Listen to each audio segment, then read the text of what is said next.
Okay, it is 6 o'clock, so we ask that everyone take their seats. Remember to get started. Again, if you can take your seats, please. There's seats in the middles again. If you want to stand in the aisles. First off, I want to ask if everyone can hear me, if this microphone is loud enough. Can the people in the back hear? Yes? Okay, great. Thank you. My name is Colleen Connolly. Good evening. I'm the Community Relations Coordinator for the Pennsylvania Department of Environmental Protection's Northeast Regional Office in Wilkes-Barre. We cover the 11-county area of Pennsylvania in the Northeast, including Lackawanna County. We're here tonight to discuss Keystone Sanitary Landfill's permit application to expand its facility in Dunmore and Troop Boroughs in Lackawanna County, a permit that was submitted last year. I want to start out also by thanking everyone for coming out tonight. I know you all have busy schedules with family life and work, but public input is an important part of the permit review process, and we want to hear from as many people as possible, and we are hearing from many people with emails, and there's been a tremendous amount of public input and public concern about the project, so that's good, but this is a time when we can really sit down and answer your questions and hear from you directly. So again, I appreciate everyone at DEP, appreciate you coming out tonight. I'm going to start by introducing the participants for tonight's meeting. I will be the moderator, and I'm going to introduce the staff from the Pennsylvania Department of Environmental Protection. We have Tracy McGurk, our facilities supervisor. They're all from our waste management division. We have Roger Bellis. He is the program manager from DEP's waste management program. And Jeff Spade, he's our environmental engineer manager in our waste management program. They will be reviewing the permit application for the Department of Environmental Protection.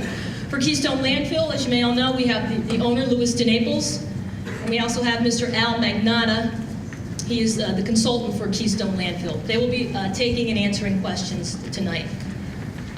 Tonight, I just want to remind everyone that, and I also want to point out, we'll also be hearing from Alice Wright. She's our environmental justice person from the Department of Environmental Protection. That's a program we have to do outreach for permit applications like this. Alice is in the back, she'll be coming up. Tonight, I want to make it clear we'll be taking questions and answering those questions for this public meeting. That's why it's considered a public meeting. Further on down the road, as part of the review process, we will have what's called a public hearing, and we will take your testimony, your input, your comments about the landfill. But tonight we'll be asking questions. So I do ask that you keep your questions strictly to the expansion project itself and the DEP permit review process. If I feel you're getting off topic, I'll politely ask you to stay back on topic so we can get the questions asked as soon as possible. We do have the auditorium from 6 to 10 tonight, so I'm going to be keeping things moving along as expeditially as possible. We do have a few ground rules to go over tonight. When your name is called, and I'll call your name as soon as they bring me up the sign-in sheet, and I understand there's a sign-in sheet, please come up to the podium and ask your question and give the person, I will point out the person that will answer the question and give that person time to do some answering. Only questions again about the landfill expansion project itself and the permits will be taken. We won't be taking any testimony, so please keep your questions to the subject at hand. This is a very important rule, and this is only for the interest of time. You'll be given the opportunity to ask 2 questions and a follow-up question. That's in the interest of time. And then if we have time in the end, if you want to come back around and ask questions, we'll be glad to do that. We want to give everyone a chance to ask a question. Please no yelling out or harassing someone when they speak or talking over someone. We want to give everyone a chance to be heard, and that's not possible if we're speaking out of turn. I don't really think this applies, but no signs, please, or displays in the auditorium. We are getting to a packed house, and we want to make sure that everyone can see and everyone can hear. We still obviously have people arriving.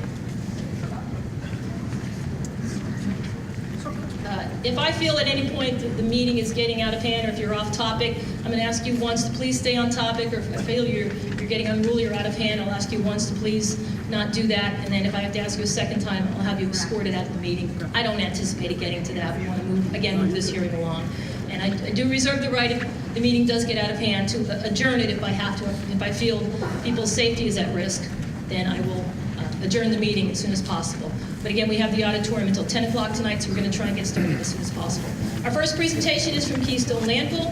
Mr. David Osborne, consultant for Keystone Landfill, he's going to give the presentation. So if we can give him your undivided attention, he's going to talk about the expansion project itself. Thank you.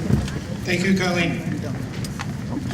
I'm going to give a brief presentation, which basically is just an overview of the proposed Phase 3 permit application. The application was submitted to PADP in March of 2014. It's been submitted in accordance with Title 25, Chapter 273 guidelines for a major permit modification. The existing permit, number 101-247 area, which contains 714 acres, will not be impacted by the Phase 3 application. There will be no increase in the permit area, which is located in both Dunmore and True. The existing permitted volume of waste that can be accepted at the landfill is 7,250 tons a day on average, with a max of 7,500 tons a day. This will also not change in the Phase 3 application. The existing permitted capacity at Keystone Landfill is approximately 46 million tons, and the remaining capacity of the landfill is approximately 10,500,000 tons, or approximately 4.82 years. And that's based on the annual report that was submitted for the year ending 2013 to PADEP. The proposed capacity of the Phase 3 application is approximately 100 million tons. The site contains, the existing site or the site contains 4 disposal areas. The Logan site, I can point these out. The Logan site, the Tabor site, which is this site, the Keystone Dunmore site, which is this site, and the Phase 2 site, which is currently the active site within the landfill. The Logan, Tabor, and Keystone Dunmore site are currently closed and capped, and a portion of the Phase 2 site, which you see here, is also currently closed and capped. The Phase 3 application proposes to not expand outside of the existing footprint of the landfill. You'll see the existing footprint of Keystone Dunmore. This is the footprint of Logan. This is the footprint of Tabor. And this is the footprint of Phase 2. The proposed Phase 3 expansion is not to expand outside of that, but to consolidate the individual disposal areas into one disposal area. The Phase 3 application does not change. Permit area, daily tonnage, hours of operation, DEP approved waste streams, existing traffic, or the approach routes to the landfill. Keystone Sanitary Landfill was the first landfill in the country and in PA to receive ISO 14001 certification and have maintained this certification for the last 13 years. This certification is an environmental management system focusing on various issues such as monitoring, gas collection, groundwater testing, radiation monitoring, daily operations, etc. Keystone Sanitary Landfill has an exemplary 24-year DEP environmental compliance record. Keystone Landfill has maintained an extensive groundwater monitoring program with quarterly reports being submitted to PADEP since 1987, and these will continue as part of Phase 3. Keystone has also submitted an extensive subsurface investigation analysis with the Phase 3 submission. Contained with the Phase 3 application are a number of project benefits. I do not have these as part of my PowerPoint presentation. However, they are contained in the handout, which I hope everyone picked up as you come in the door. And of course, there are also potential project concerns associated with the application, which are also identified in the handout and will be addressed during the question and answer period tonight.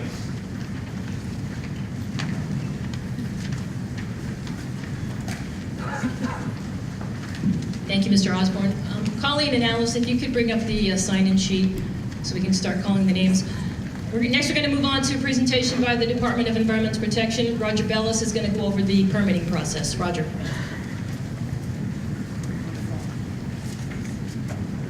We'll wait a second for it to load here.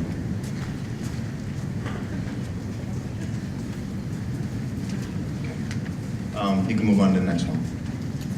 Basically, what I'd like to describe is the permitting process that's followed when reviewing this major modification. The first step upon knowing that there's an application going to be received and having it in hand is to schedule the local municipality involvement process meeting. That is an invitation to the host municipalities and the municipalities within approximately 1 mile of the project.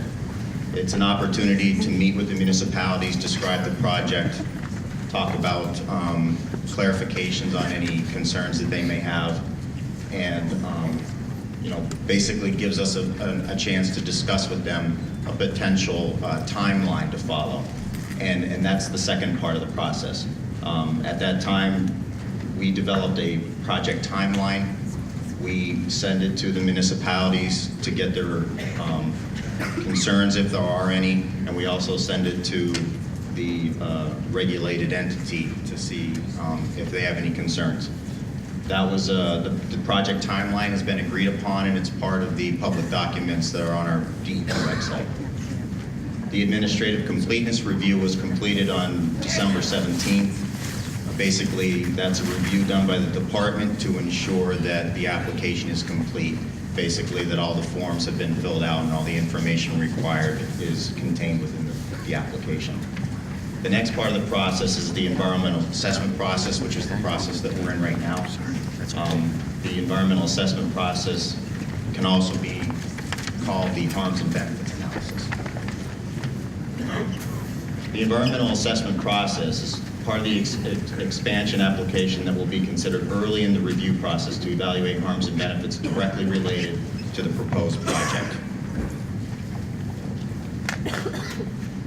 General principles of the environmental assessment process is to compare harms and benefits with conditions that would exist if the proposal did not go forward. Where the facility has undergone a previous environmental assessment, focus only on the harms and benefits related to the current proposal will be considered.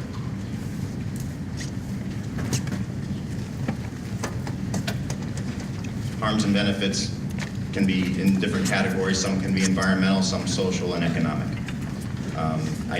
What we do here is identify all the known and potential harms associated with the project and what the proposed mitigations are.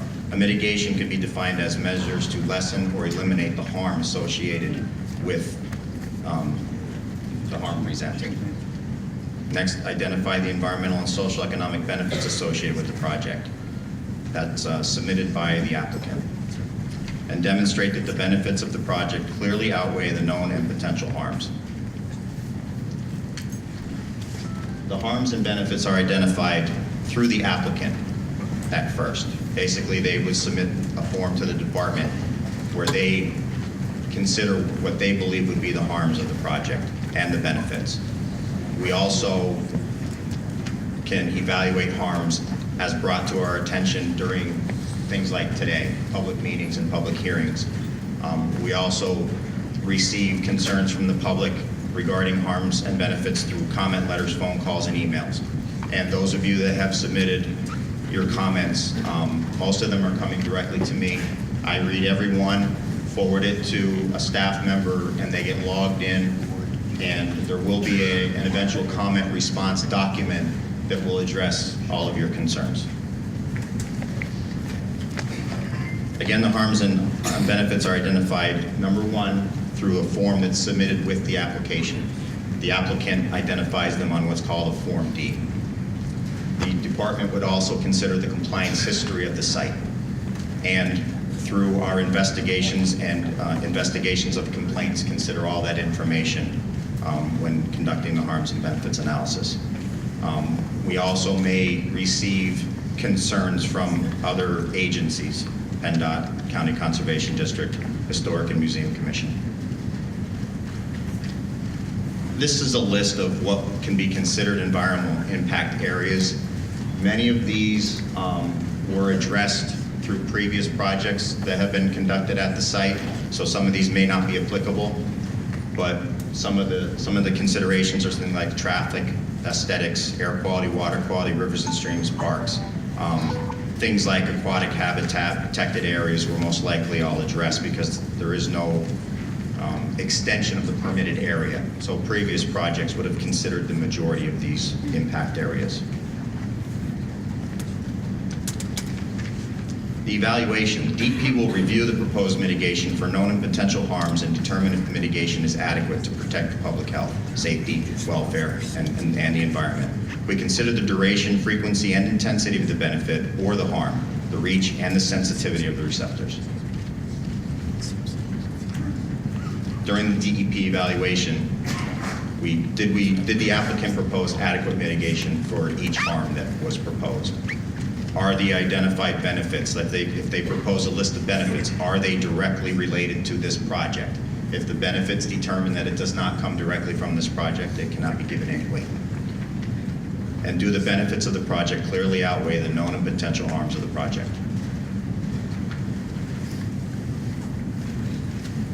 The timeline that we're currently in, we're in the we're in the harms and benefits analysis section.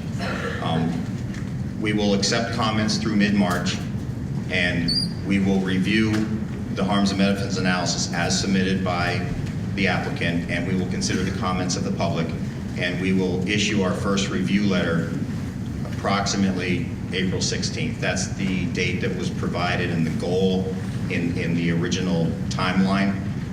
There's no regulatory standard that it would need to be completed by that date, but that's our goal. That's the date that we're shooting for, to have our first review letter sent to the applicant. The applicant then has an opportunity to respond to our concerns. And at that point, after the applicant responds to our concerns, that'll be the time frame when the public hearing would occur. And we anticipate that that could be roughly late summer, early fall. After the public hearing, we would then review the response that the applicant made to our first comment letter and determine whether or not the response was adequate. And at that point, the decision on the environmental assessment would be made, whether it be denial or approval. If approved, that would kick off the technical review portion of the review process. The first technical review would begin, and as appropriate, the technical review could require up to 2 review letters, very similar to the environmental assessment process. It's an opportunity for the department to respond back to the applicant with technical concerns. It is also an opportunity for additional comments from the public regarding technical issues.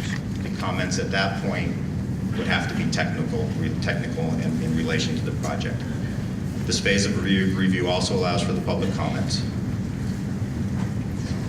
And basically at that point, the department would determine whether or not the application was a safe project through the technical review analysis, and a determination would be made to either approve or deny the permit. That concludes the presentation regarding the permit application review process. Okay, thank you, Roger. Before I continue, the fire marshal wanted me to mention that if everyone could please take their seats in the back. There are some seats up here in the front. We are nearing capacity, and he doesn't want to have to start turning people away. So there are some seats on the side and in the front and over here. We just need everyone to be seated so the doorway is clear. So if everyone could find a seat, please. That way you'd be better able to hear also. Next, we're going to hear from Alice Wright. Alice is with our Environmental Justice Department, DEP, which is a branch of the DEP out of Harrisburg. Alice works out of our Southeast office, which is in Philadelphia. Is Alice here? Alice? Okay. Yeah, there's some seats right up here. Right up here.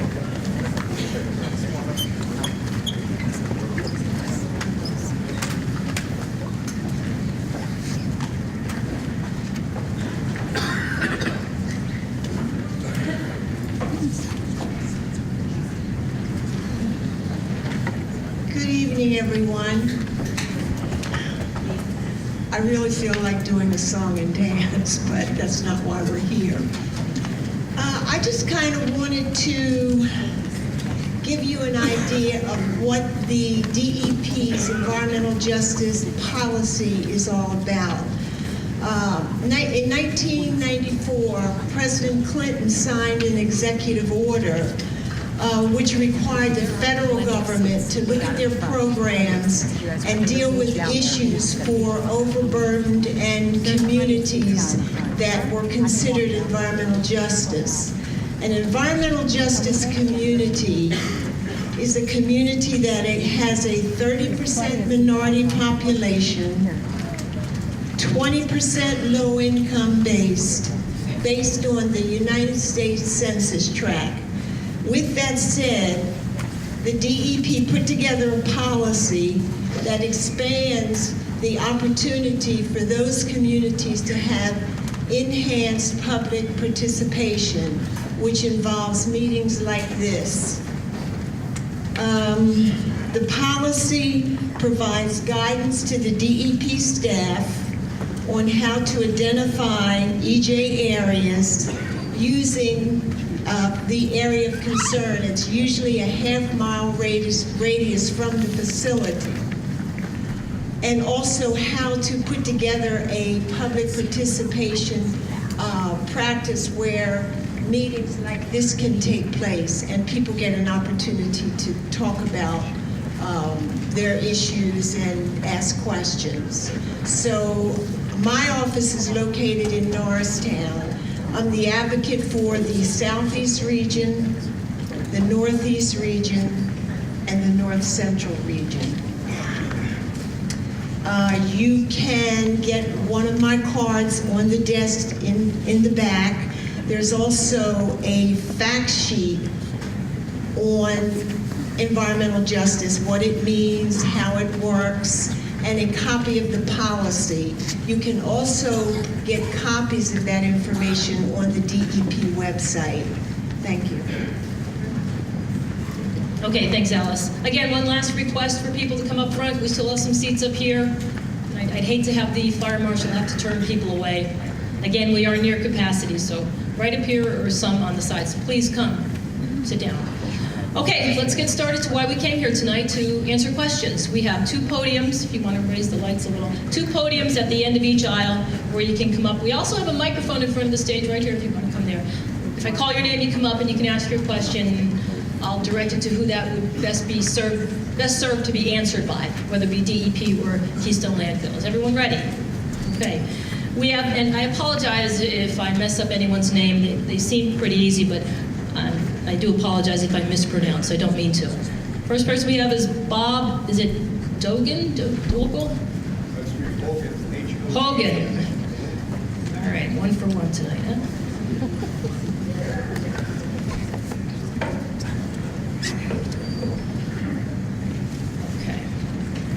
Okay. You okay, Mr. Hogan? You all right?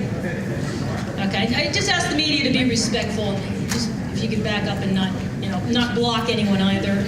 Okay. Mr. Hogan, go ahead. How you doing? I'm from Dunmore. I'm a graduate of Dunmore High School, Longfellow also. Albert Knives said, I believe in the paper, that they're putting in a treatment plant, a $3 million treatment plant. My question is going to be is if there's a rain event such as we experienced not that long ago, such as Agnes, where the retention ponding that's being designed of adequate size to maintain and hold that water, and will the sewer plant that they're building be large enough to take care of that capacity during these events? Okay, so we have a question about the leachate the retention ponds and the sewer capacity. Mr. Magnotta? Yes. With respect to the wastewater treatment plant, at the current time, we're expanding it up to an average of daily flow of 150,000 gallons a day, which is pretty much double what is our existing daily average over the last 20-some years of operation. We're also going to maintain as a backup for situations like you're addressing, the existing treatment plant, which has a capacity of about 75 to 90,000 gallons a day. So the long and the short, as far as the leachate pre-treatment plant, we would have in excess of 225,000 to 250,000 gallons per day capacity. Prior to entering the wastewater treatment plant, we have 2 storage lagoons, each of which I believe is 5.5 million gallons of detention. So before we can, and they're basically used as equalizing basins. So as the flow comes in, if the peak flow goes up, we can balance the flow so it goes through the treatment plant at that rate. With respect to a surface event, a storm event of the significance of Agnes, that's a 500-year storm, if my memory is correct. which is extremely unique. However, our stormwater basin detention system, especially the last pond, we have them constructed in a series of ponds that are retained and the overflow go in the ditches. But what we refer to as Pond 4 has been designed for the 100-year storm event. You addressed That's your second question. Go ahead, sir. this is a follow-up. Okay. Another second. Okay. You stated that that's out of the area that's involved right now. When the area increases dramatically in size with height and spread, will then the ponding and the treatment plant be capable? Oh, yes, yeah, that's what I'm saying. Yeah, the treatment plant is, I think the capacity on the model for the wastewater treatment plant for phase 3, I believe the average daily flow is projected to be 116,000 gallons per day. So we'll design it for 150, plus we have the 75 to 90 in reserve.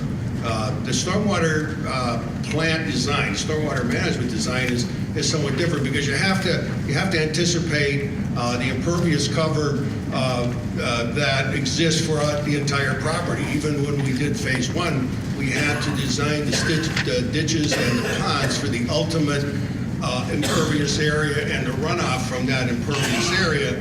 So basically, they will be more than adequate to handle a storm event of that nature. Again, not being a hydrologist my own self, your answer to that question was yes, the ponding area and the sewer plant itself will be capable of handling a 7 to 10 inch rainfall, a 24-hour event, and continue. 100-year event, yeah, 100-year storm. Well, then you're down to what, 5 inches now? Or I'm less? sorry, I can't answer that because I really don't know. Okay, one more question, Mr. Hogan. One more question so we can move it along. Go ahead. One more. My second question then is, if something drastic or terrible occurs, now I just heard the gentleman say 100 million tons. That's a lot of weight to put over the lines. If there's a subsidence or a failure of the land lining, or even if it's catastrophic, who is responsible for the mitigation of that problem to bring it back and to make it whole again? The owner. The owner. And we have a bond of, right now, over $30 million posted that will be in effect at least 40 years after the site is completed. And that will be posted and will increase over time. Okay. And my follow-up on that is, in other words, you did this study to say that the impact will not cost more than $30 million on the bond that you have. Is that correct? The bond is posted according to the format that's provided to us by the department. Yes, that's correct. Maybe that question should have been Thank you. today. Thank you. You want to address? Tracy McGurk is going to address them. The bond that's posted with the DEP covers the closure costs associated with the cost of closing the landfill.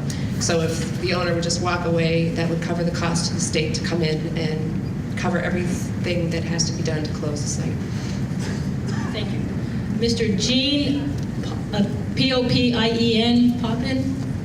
My comment will be made at the next. Oh, okay. All right. Thank you, sir. Kristen Clark. Kristen Clark, are you signed up here? Okay, there you are.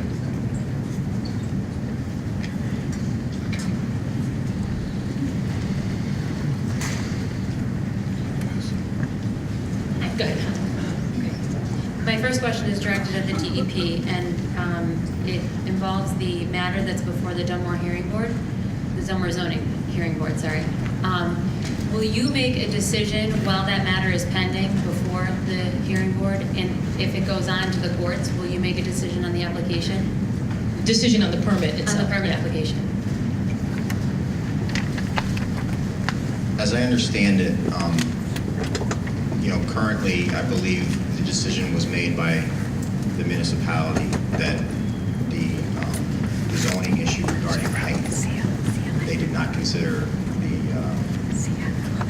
their ordinance to address the landfill as it would be covered under that ordinance. The department requires that the application and the applicant comply with all local ordinances. So if there has not been a decision made, well, the decision was made, and through the appeal process, if that appeal has not been completed, then it would fall under the original decision that it did not, that the landfill did not fall into that ordinance because of the type of structure that it is.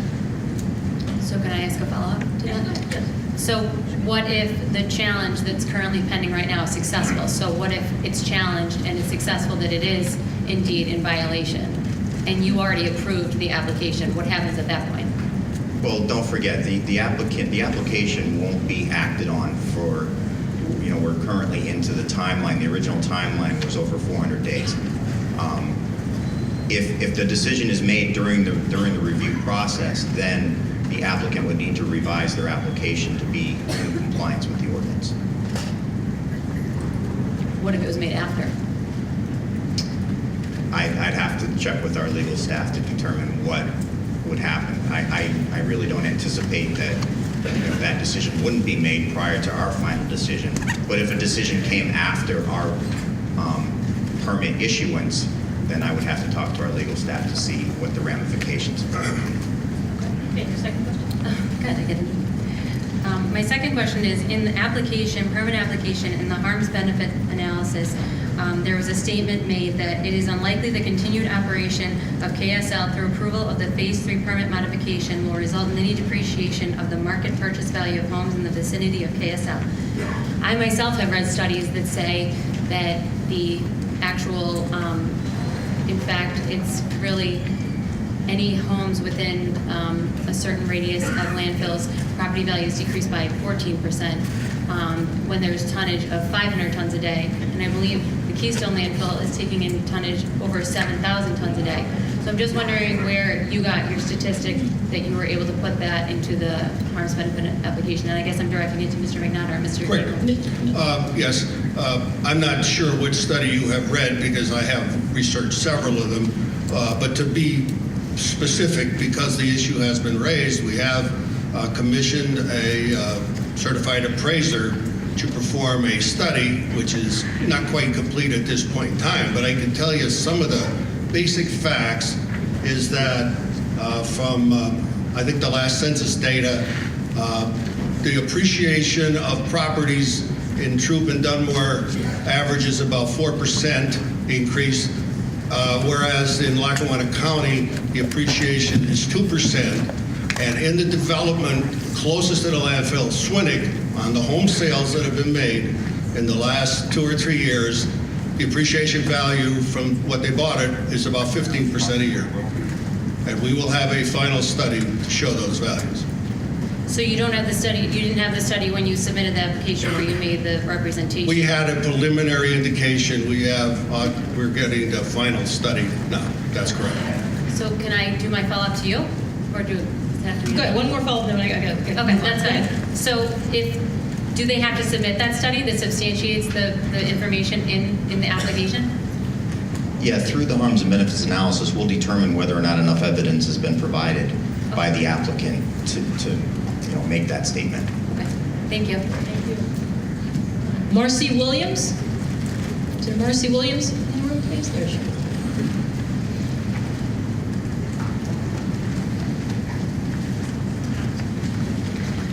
I read today in the newspaper, which of course, those facts aren't always quite accurate, that the application can only be denied from the DEP for legal reasons. My first question is that accurate? And if it is, can you give me some examples on what those legal reasons might be? Yeah, I can only assume that by legal reasons they meant under the guidance of the rules and regulations with which we have to review the application. There are a myriad of reasons why a permit could be denied.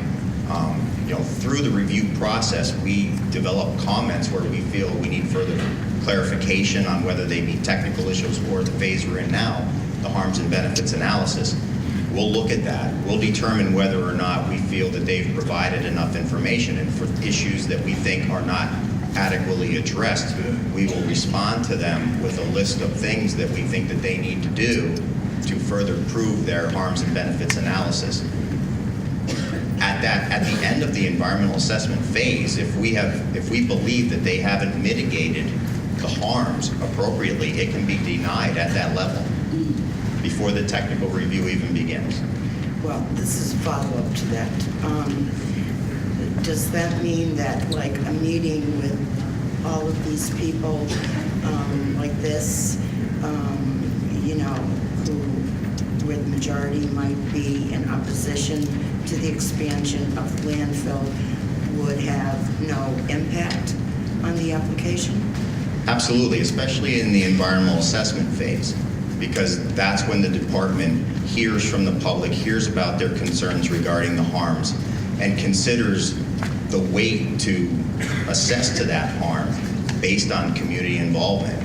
This is the opportunity at which the department gets an idea of the severity or the level of community harms there are. So I mean, this process is what allows the department to develop those ideas of exactly how much harm could be inflicted on the public through the project. So this is another follow-up to that first question. So it does, this type of meeting does have an impact on the... Absolutely. And the submitted comments, the comments that come into the department, that we have to address every comment that comes in. And, and I had a little phrase here, I tried to put some thoughts down on paper for specific questions that I anticipated. But, basically a one-line answer to that is comments from the communities being affected helps the department determine the severity of the impact. Okay. So the more input we get from the community, we know that that's a more severe impact. Okay. And here's my second question. I know that, the landfill is required to send in certain reports and, compliance reports. Does the DEP, or has the DEP itself, ever gone out to the landfill and actually done any soil testing itself, members of the DEP, or done any soil testing or tested in the reservoir? Yeah, I can start to answer that question. Tracy can probably elaborate on it. And a follow-up to that is, and do you have any plans to do that? Okay. Yeah, part of our inspection protocol is that, our staff, our hydrogeologists will go out annually at a minimum and split samples with the landfill. They will collect samples, department samples at the same time. So, we are getting the same water to sample that the landfill is, so that we can ensure that the results that we get coincide with the results that they get. And then, further testing, I'm not sure about soil. Generally, we don't test soils, but we have gone out and tested various waste streams at different landfills. We do test the water at least quarterly, or at least annually, sometimes more often. But we do our own testing of some waste streams. So, Thank you. One more follow-up, ma'am. all right, to follow up to that question. So when was the last time that, like, a DEP official went out to the landfill and tested? Our hydrogeologist was there within the last month to split some water samples. Okay, thanks. Thank you. Okay, Bob Bolus.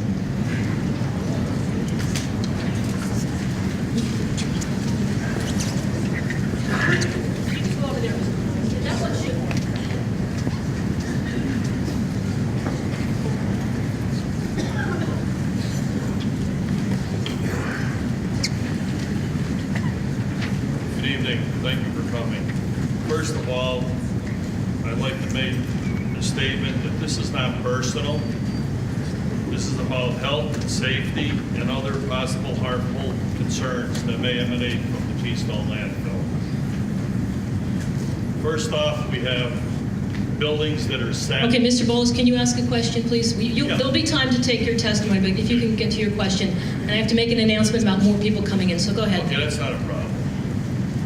Question I have, if the water that we're looking at tonight was mixed with the Marcellus shale cuttings as they either enter the landfill or after they're on the landfill, mixed with either calcium or mixed with lime, whatever the process is for solidification, would you or anyone else drink it from the treatment plant or take a bath in it? Well, Bob, the water that's, the product that's dewatered from the drill cuttings that come from the Marcellus shale field is not, it's reapplied, it's recycled, and resent out. It's not sent to our treatment plant, and it's sent back for reuse up to for the well drillers. Okay. So it's enough to use it for redrilling processes. Are you saying that when you dump it on the top of the landfill for cuttings, there's no water involved in there? Sure there's water in it. We process it with lime. It is solidified, but it is within it has a water content which is within the parameters set by the department, yes. I understand. For cover material. I understand. My issue is the chemicals that are involved. Well, let me kind of get into the whole subject because I knew it was going to come up. I think there's been a lot of misconception as to what we take and what we don't take at the landfill when it comes to the materials which come from the Marcellus shale field. What the product, the waste that comes to Keystone, which Keystone is permitted to take under the regulations, is what we call the well cuttings. What the well cuttings are, for those of you, and hopefully some people are in the design or profession or the construction, you may have seen a test boring rig on the site of a building which drills down to see what is the subsurface support. In that application, you use water to lubricate the drill bit to keep it warm and to flush back the soil and rock material. So what we're getting is the drill cuttings.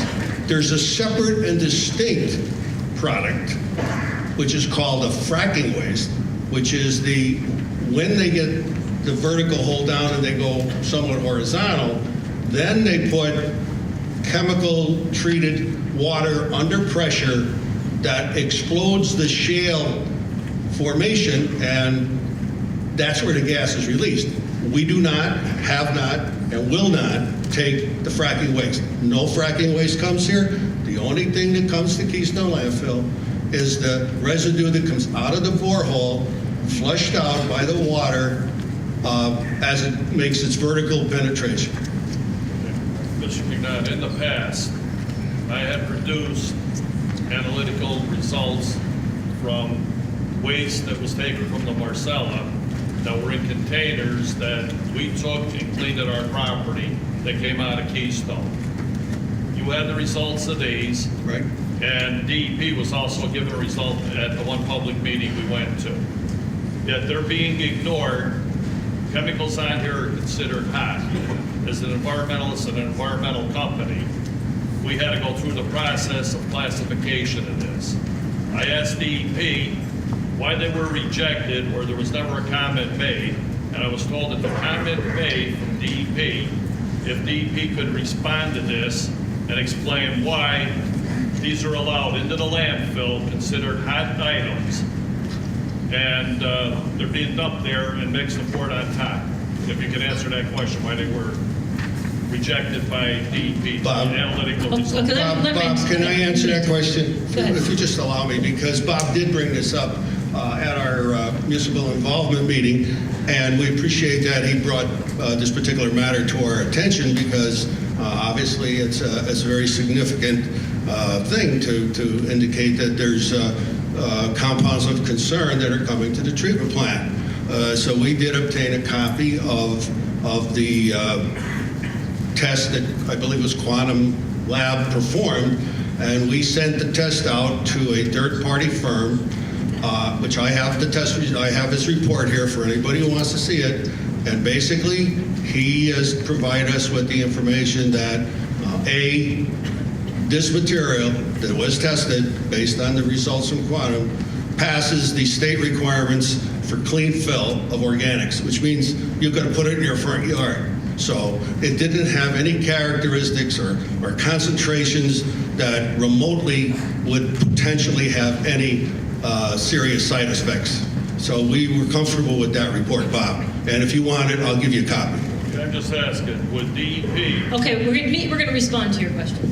okay, We provided those results to our environmental chemist, and he reviewed the results and determined that the compounds that were found in the sampling and the levels at which they were found were acceptable to be received by the landfill, and that it was not considered a hazardous waste. okay, well, that's, One more follow-up, Mr. Bowles? okay. The other question I have is that the unpermitted old dumps, would you agree to do numerous test borings, not just superficially, but right on through the bottom, to determine what is in those old dumps before anyone could even consider moving them? Because back then they were unpermitted and pretty much everything went to the dump. And I mean, I'm talking going right through the bottom of them to see what's at the bottom of these, not just superficially through. Bob, I assume you're referring to the former Dunmore site that was then acquired by Keystone. As you know, part of we have a plan, an approved modification, they call it, from the department to relocate the waste from the old Keystone and what we call Keystone and Dunmore sites, which were the original permitted sites. They actually were permitted back in the 70s and mid 80s. But to relocate them, as Bob pointed out, the regulations were not as severe. When our local governor, Casey, came in 1980, he enacted probably the strictest environmental regulations and operational regulations to cover landfills in the United States at that particular point in time. In fact, have been used as a model in most other states. But before then, it wasn't quite that definitive. And as Bob points out, there are some question of everything that could possibly be in there. We, as part of our plan to relocate that waste, there's a lot of planning that's going to go into this, Bob, because we know what you're pointing out. It has to be done at a certain time of the year, obviously, to relocate that waste that in the summer would not be a good thought, would cause a lot of odor problems, obviously, because there's still some breaking down of the organic waste. And as part of that process, we're developing a plan which we will identify the materials that are there. Now, the question of drilling into them at this point in time, the problem with the drilling in at this point in time is there's potential for some possible fire, possible other things. So we did the geophysics. We will do the drilling when we get to subgrade, but we're a little reluctant. I really don't think it's in the best interest of anybody to do any drilling at this particular point in time. But we will uncover it in a slowly, methodical manner. We may recycle some of the materials that's in there that don't come now. And we'll find out what's there, and methodically we're going to take it out and relocate it into a double line site. Okay, thank you, Mr. Bowles. We have to move on. Thank you very much. I have to make one more announcement. Please, the people in the back, there's about 15 seats over here and about 20 seats here. If you can come and sit down, because the fire marshal has indicated he's not letting some people, there's people standing outside that would like to come in. So if you could just come down and take a seat, please. There's seats in the front, and we are at a packed house, so he would like to let more people in and not let them stand out in the cold. So in the back here. Thank you very much. We want to let as many people in as possible. Okay, Tom Kelly. Is Tom Kelly here?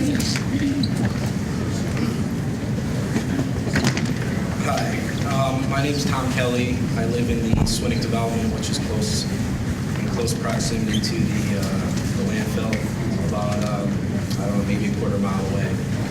I actually had another question, but I kind of wanted to follow up quickly on that bond issue that Mr. Magnata mentioned. And I'm sorry, I didn't catch your name. The woman. Tracy. Tracy. Mr. Magnata stated that there was a $30 million bond when the question was asked about what would happen if there was some sort of disaster at the landfill. He claimed that, or stated that the $30 million bond was for that. You, Tracy, stated that that was actually just if they walk away, just to finish closing up the landfill. I'd just like to clarify that before we continue, because that seems to be two very different things. One being the fund is set aside for a catastrophe, the other being that it's actually just set aside for if they were to happen to walk away from the actual landfill operations. Well, go ahead. Go ahead. I'll let Tracy do the later. You're correct.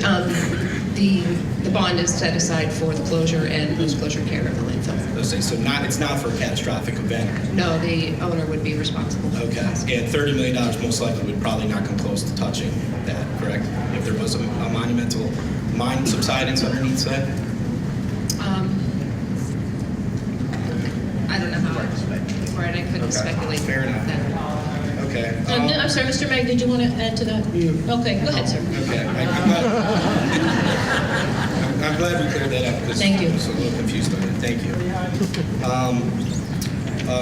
Sorry to keep coming back at you, Tracy, but you made another comment that generally we don't test soil. We're talking about a 50-year expansion, creating the tallest structure in the entire region. Do we think that maybe we should test the soil before we do something like that? And as a kind of part of that question, I have a report here. It was done 4 times for the Alliance landfill, an air and soil test of the surrounding areas. Why has that never been done in the surrounding areas surrounding this particular landfill? Because to my knowledge, there's been 0 tests. Why soil testing? I think we need to clarify. There's a lot of testing that gets done in the areas where the proposed plan is going. There's drillings to determine, the types of materials that are there to ensure that they can support the weight. So that happens. Those are done an acre apart, I believe. I'm not sure. at least an acre apart, Right. unless we find some areas of voids, then we have to circle and find the void till it doesn't exist anymore. But it's at least that. Would it be fair to say that an acre is a pretty large piece of land, that maybe somewhere between here and all the way over there, that there could be a subsidence that's not registering on the test? Well, you want me to answer the question? Yeah. Okay. Thanks. Let's just do a little history here on subsidence remediation, because obviously it's an issue of concern. It's a concern on part of the owner. It's a concern on the part of the people. The program that has been developed started way back in 1988 when we applied for the initial permit that resulted in approval of what we call the Tabor and Logan sites.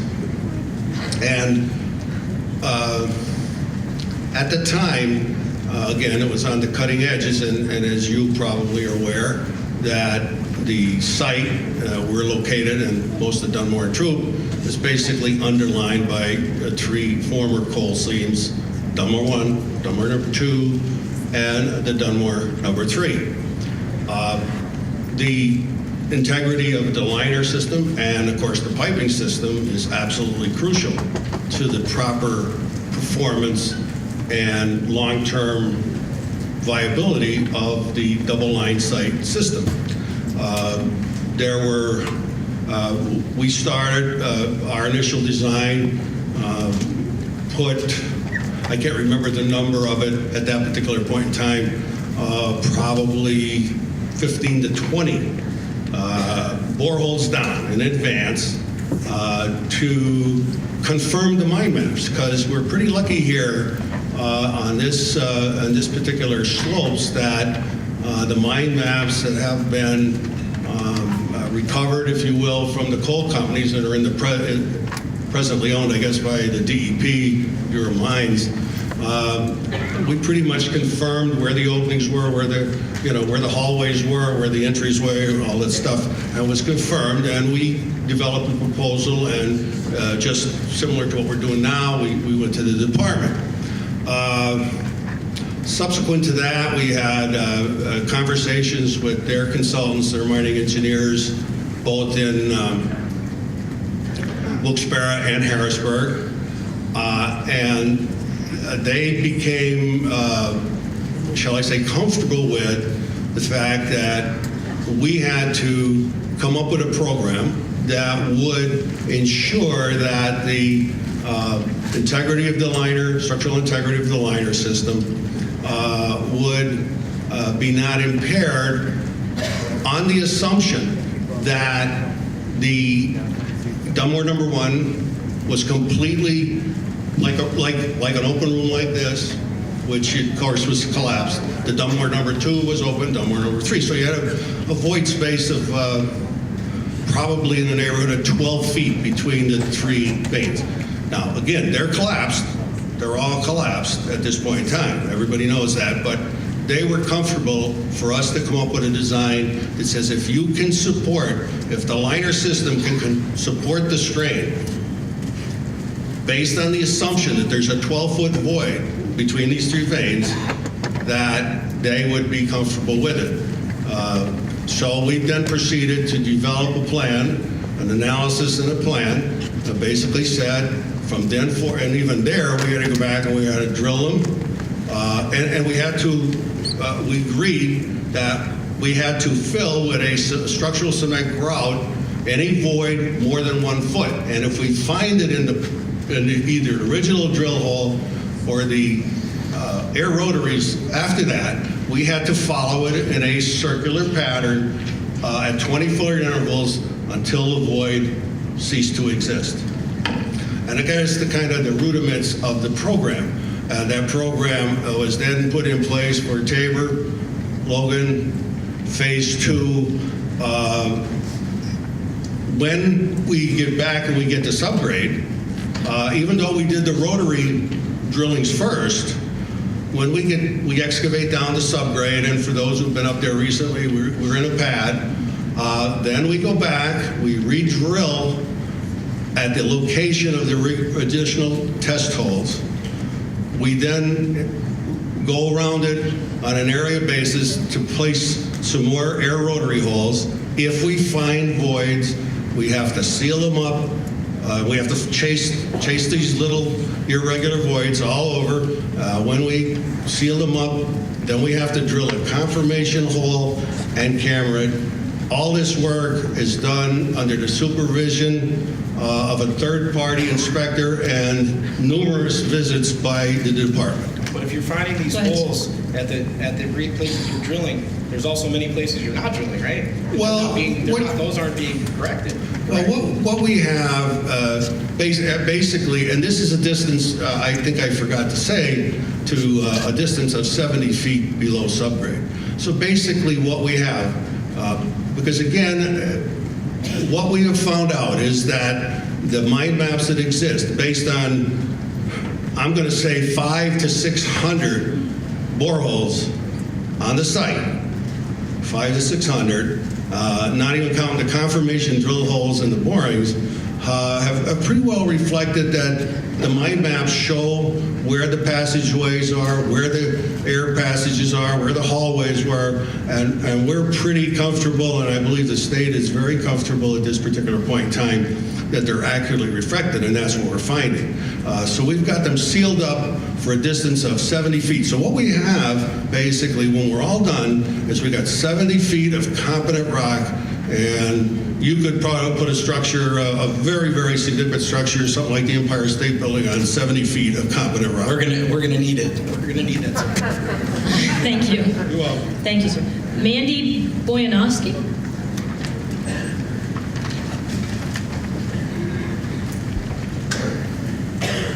Good evening.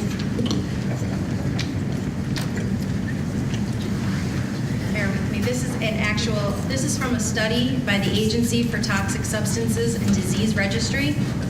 According to the World Health Organization, more than 30% of the global burden of disease in children is due to environmental factors, which include, among other things, chemicals and hazardous substances emitted via air, water, soil, and food. Children's central nervous Ma'am, system... if you can have a question. I Yes, understand you have a okay. lot of data, but if we go to the question, please. Thank you. Children basically breathe much faster than us adults, and so they actually take in more, absorb more toxins than we do. So my question is the close proximity of Sherwood Park schools, daycares, and the Greater Scranton YMCA, which have numerous child care activities such as an infant program, a toddler program, and a full-day learning center, is that taken into consideration during your review process? The public concerns regarding health effects seem to be obviously at the top of the list when it comes to our environmental assessment and the harms and benefits analysis. We've enlisted the help from the Pennsylvania Department of Health. They're going to assist us in evaluating the potential health impacts that may exist from the expansion. I know that they've already been contacted by Representative Farina to conduct a study. This week. Right, so yes, that we will address that. We will do it with the help of the Pennsylvania Department of Health, with the help of the ATSDR. I've personally worked very closely with several people from the ATSDR and the Department of Health in the past. Very comfortable with dealing with them. And we will do what it takes to ensure that the project is not going to negatively impact the health of the community or the children. That's good to know, because I know Friends of Lackawanna actually met with Representative Frank Farina, and he is the one. We are the reason why the Department of Health is involved. So, with that being said, is this going to be put into the harms and benefit? Will this affect it? Yes, well, we will determine whether or not the harm, is there a harm? And if there is, then we would need the landfill to address our concerns. So yes, it will be considered. Okay, thank you. Thank you, ma'am. Michelle Dempsey.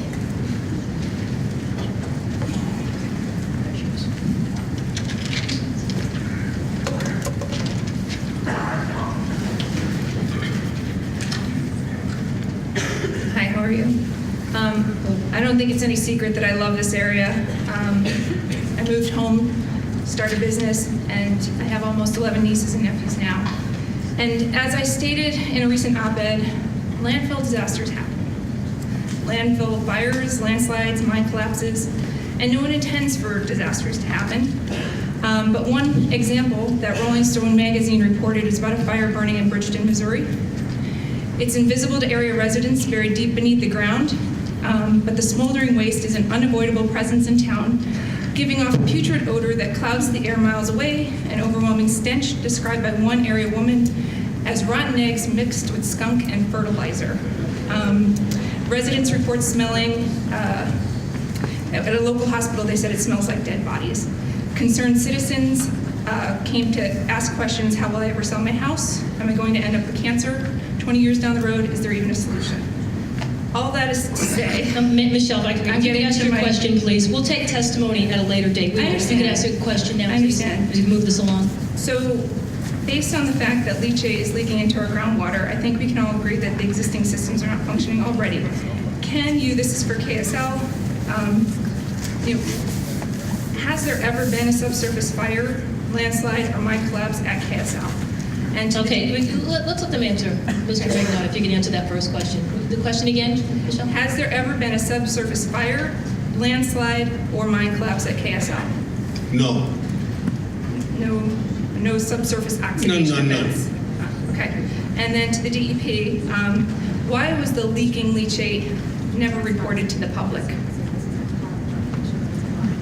Okay, first of all, Al, no, regarding the subsurface oxidation, we've had 2 incidents at the landfill where there was we investigated.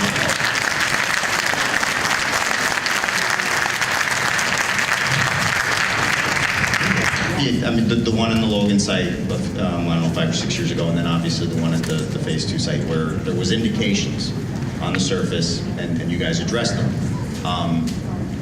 So, yes, there has been 2 instances that I'm aware of subsurface oxidation. That being said, regarding the groundwater, you know, I've recently come into the program from the air quality side, so I don't have a lot of history back to 2002, so I had to educate myself, talk to the staff. And Al will be able to answer any additional questions you may have about the chronology, because you know, that's where I kind of have my lapse of knowledge about how everything actually occurred. But the bottom line is, it's one well that we've had this issue in. There's been some elevated levels of some inorganic contaminants. Our hydrogeologist believes or concurs with Keystone's analysis that it is indicative of a treated leachate. It's not raw leachate that has somehow found its way into that well, which monitors the coal veins. It's not a deep well. It monitors the water that infiltrates the coal veins and then comes into a sump area. The sump area then gets pumped out and tested. That sump area can be pumped out very quickly, and then time has to elapse for that area to fill with water again. So there's not a lot of water in that area.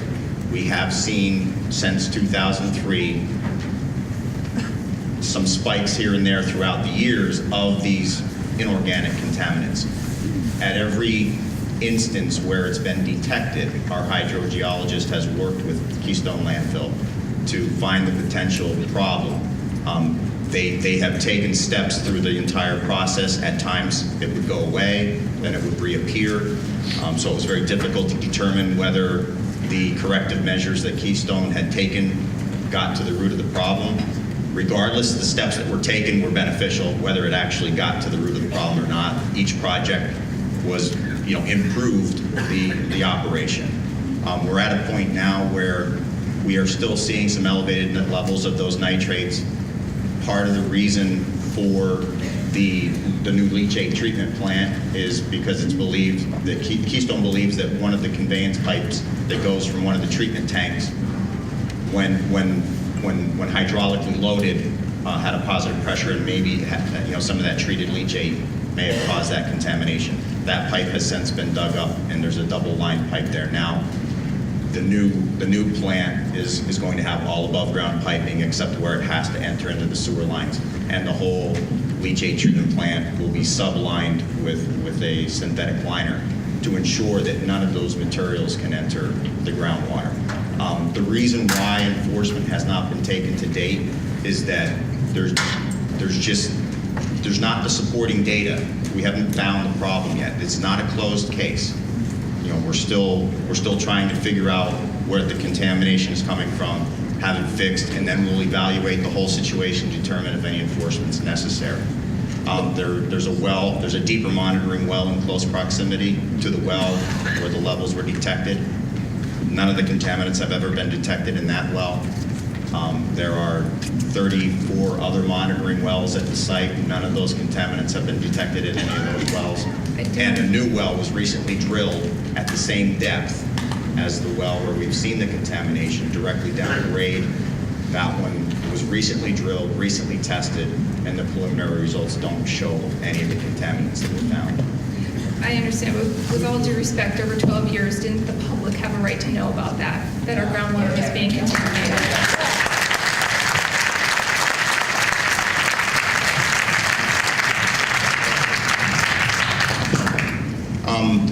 You know, other than say a public notice being sent, the townships, the boroughs were informed of the results, and obviously all of those results are not in any way kept secret. They're in the public files. All the correspondence between Keystone and the department are public documents. What about EFACs? EFACs would indicate a violation, and Right. they have not been cited to date. We had to find out through a right to know, just for the record. Can I just expand on that, Michelle, a little bit? Because I think this issue has been around probably for 6 or 7 months, and I think maybe I can clarify some of what I perceive to be misconceptions here. Leachate, by definition of the department, is liquids that would pass through municipal solid waste, leach out the chemicals that are in that particular material, and in our particular case is collected in a piping system and brought down to our lagoons and then through the treatment plant. Now, as was said here, somewhere in 2002, again, we started operating in 1980, no, I think we started operating in 90, May of 90. But about 2002, what we experienced was some sporadic, not continuous elevations of certain non-organic compounds. And this is the real distinction I want to make here. Leachate, by its nature, going through organic material, is the most, it has all organic compounds.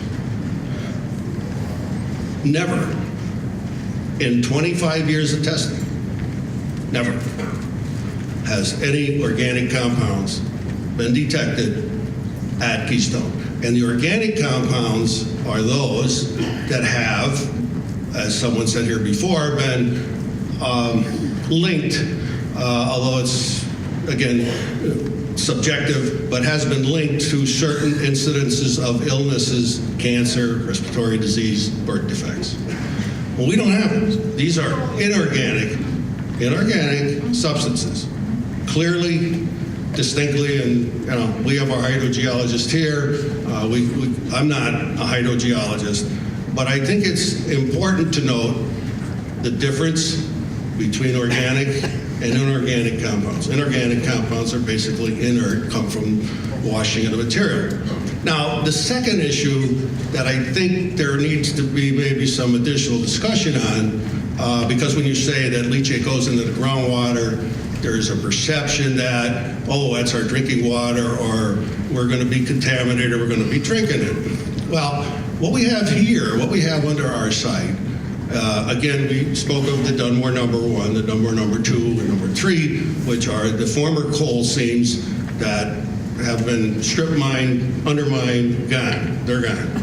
So we have a well system that goes into these drainage pathways, and that's all they are. It's not a continuous aquifer, again, without getting into the definitions of all these things, but it's the first line of defense, and that's what we've kind of used it for. Over the past, again, since 1988 or so, because you have to, or so, we take, as was said here, at least 4 times a year, all these wells are sampled and the water level is picked. Depth. I guess they go down the well and pick a depth.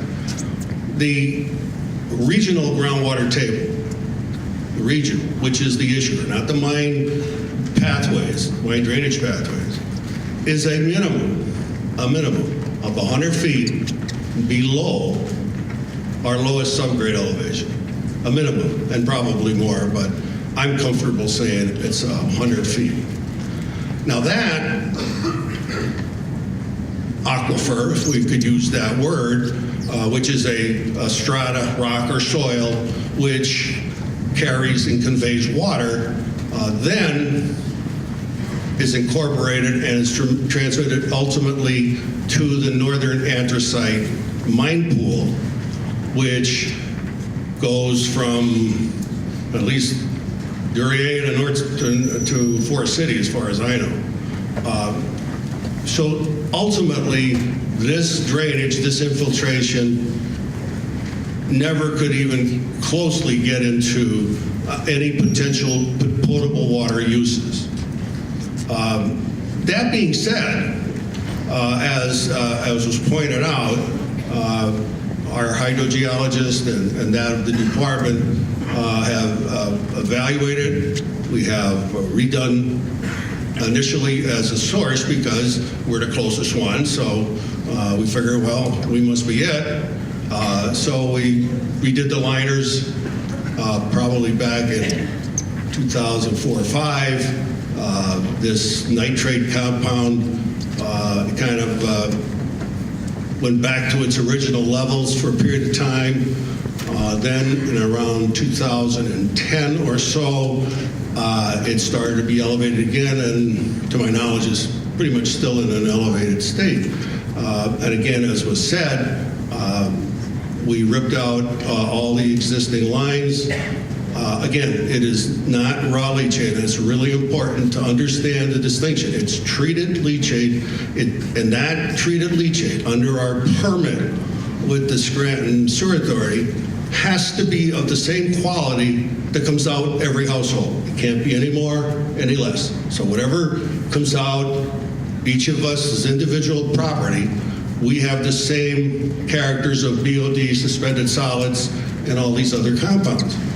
So we have redone all the piping. We have removed all the drains and redone it. We did everything, sealed the cracks. Now, the important thing here is that the source hasn't been identified, and it's interesting to note, it doesn't necessarily have to come from us. And if you draw the correlation between the timeline and the opening of, for example, the Casey Highway, it is possible, it's possible, because of the drainage pathways, that salts and the chemicals that are placed on there may be, and I only say maybe a source. So what hydrogeology is like an art and a science. And so you start to, how can I say, eliminate the most obvious potentials. That's where we're at. If we do all this and we're sealed, then they're going to have to go to the adjacent properties.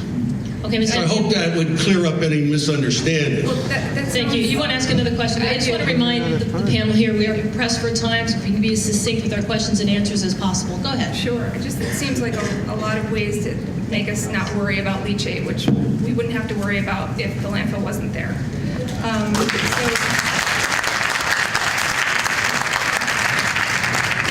According to the Pennsylvania Environmental Rights Amendment, the people have a right to clean air, pure water, and to the preservation of the natural, scenic, historic, and aesthetic values of the environment. Pennsylvania's public natural resources are the common property of all the people, including generations yet to come.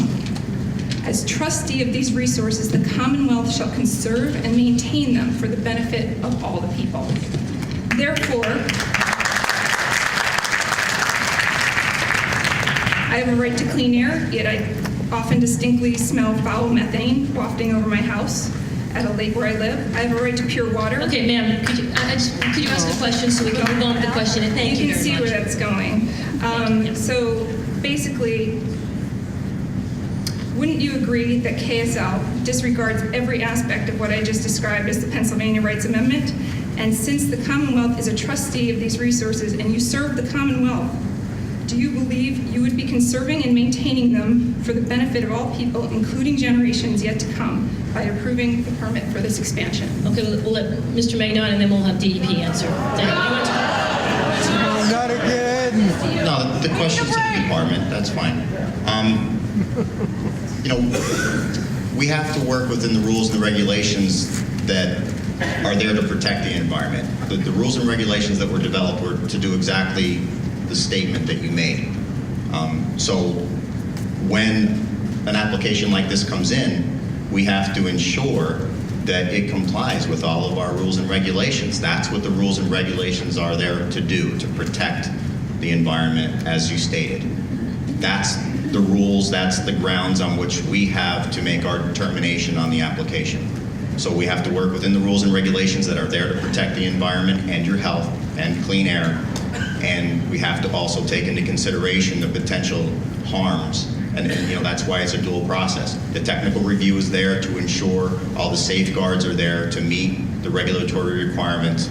And also the harms and benefits analysis is there to ensure that it protects the aesthetics, the natural beauty, and those types of situations. But we just mentioned smells. The natural beauty is being degraded. We mentioned leaking leachate. We mentioned subsurface fires. I'm sure we could go on. So if KSL is not meeting the current standards, how can it possibly be allowed to grow?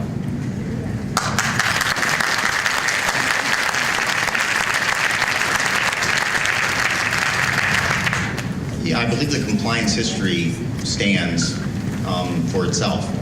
Basically the department is there inspecting the facility at a minimum twice a month. It also involves inspections from other entities within the department.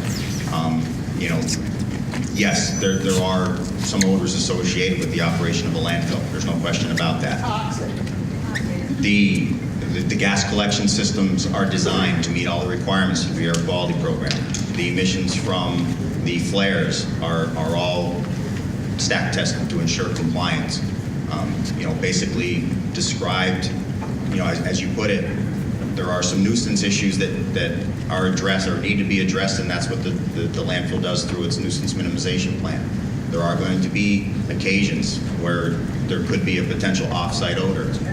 When detected, if it's a violation, they would be cited for that. To date, there has not been any malodors confirmed for which they could be cited for. Please remember our ground rule, not to yell out at all, please. We're trying to move this meeting along, so please be respectful. Thank you. How about truth? I think that I'm pretty much completed my statement. I just remind you that you're the Department of Environmental Protection. So, this, right now, it seems this could go on forever, this expansion. So please live into your mission and protect us, because right now we feel like we're the ones doing it. Thank you very much, ma'am. Thank you.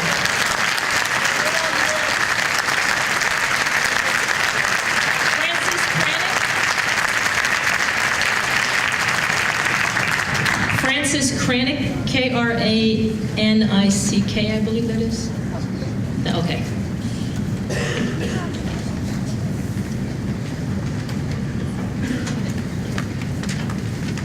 Good evening. Thank you for putting on this event.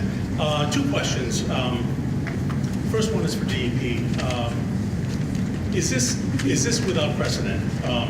In the opening remarks, there are 11 counties served by your department, yourselves.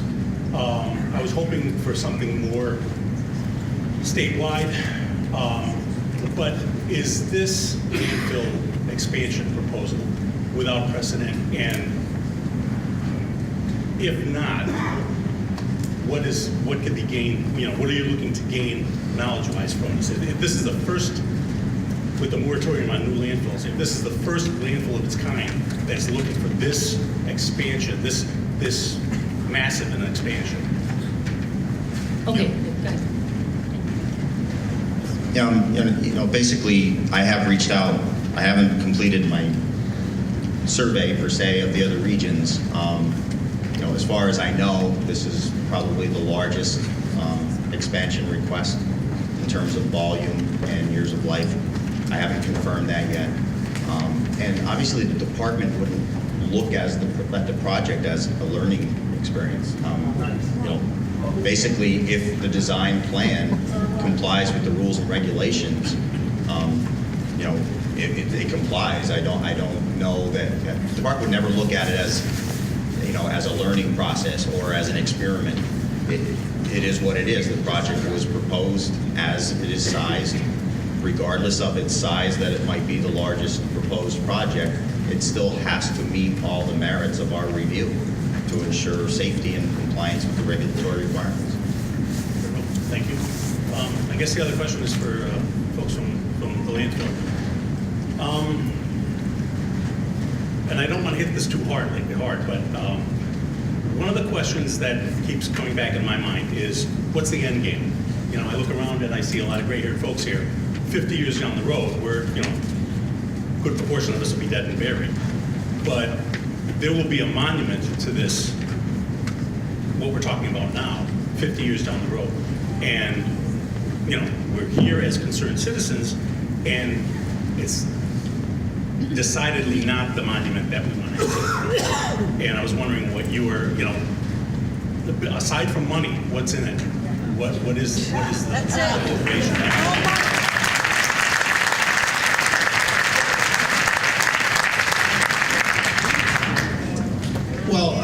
This is, and again, I'll give you my personal opinion on this particular matter.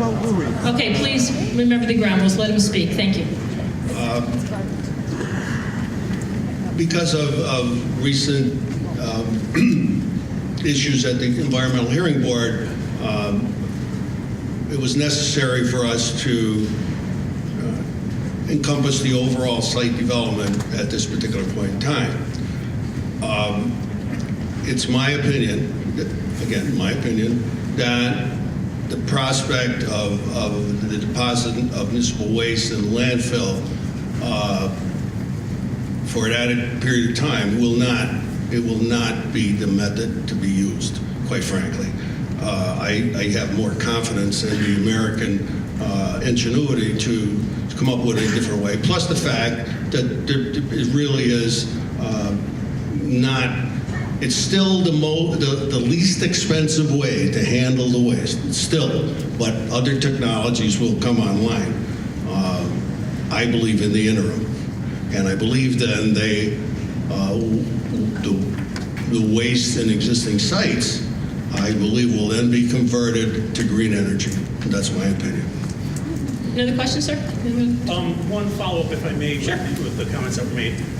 Looking at the map, you see the expansion, the size of the landfill. It encompasses several neighborhoods in Dunmore proper.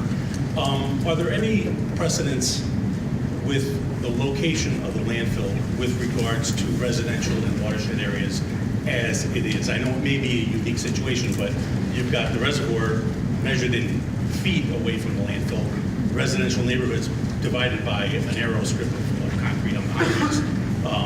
Are there any other, similar situations that may preclude its being permitted? Well, the current application is not requesting to extend any of its boundaries. Any setbacks, any regulatory requirements in terms of proximity to residential areas have been previously addressed, and they are compliant with the required setbacks. The red area that's outlined there is the same area that is currently a permitted area.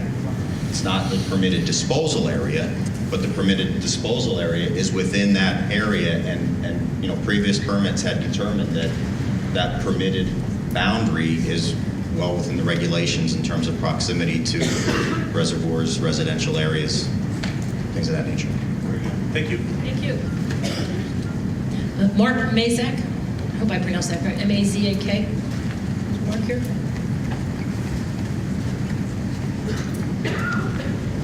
One more time. Mark Mazak.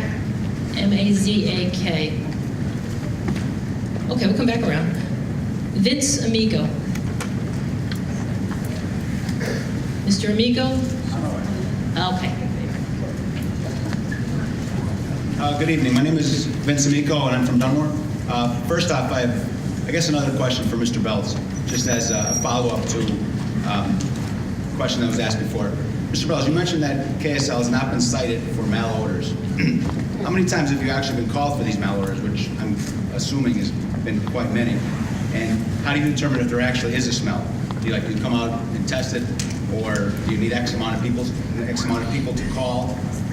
Personally, I live on Adams Avenue, which is probably about 1.5 miles away from the landfill. And in the summer, especially in the summer, I smell the landfill more often than not. I grew up in Swinnox, right, very, very close, and I smell it very often. And my girls play softball at Sherwood Park, which is right over the hill from the landfill, and we smell it there all the time. So what's the procedure that's in place, please? Okay, I can add a little insight from the air quality side, because that's the program I came from. There is a definitive definition of a malodor, and it has been determined through the court of law what constitutes a malodor. It has to be considered objectionable to the public, and it has to be of a duration and intensity.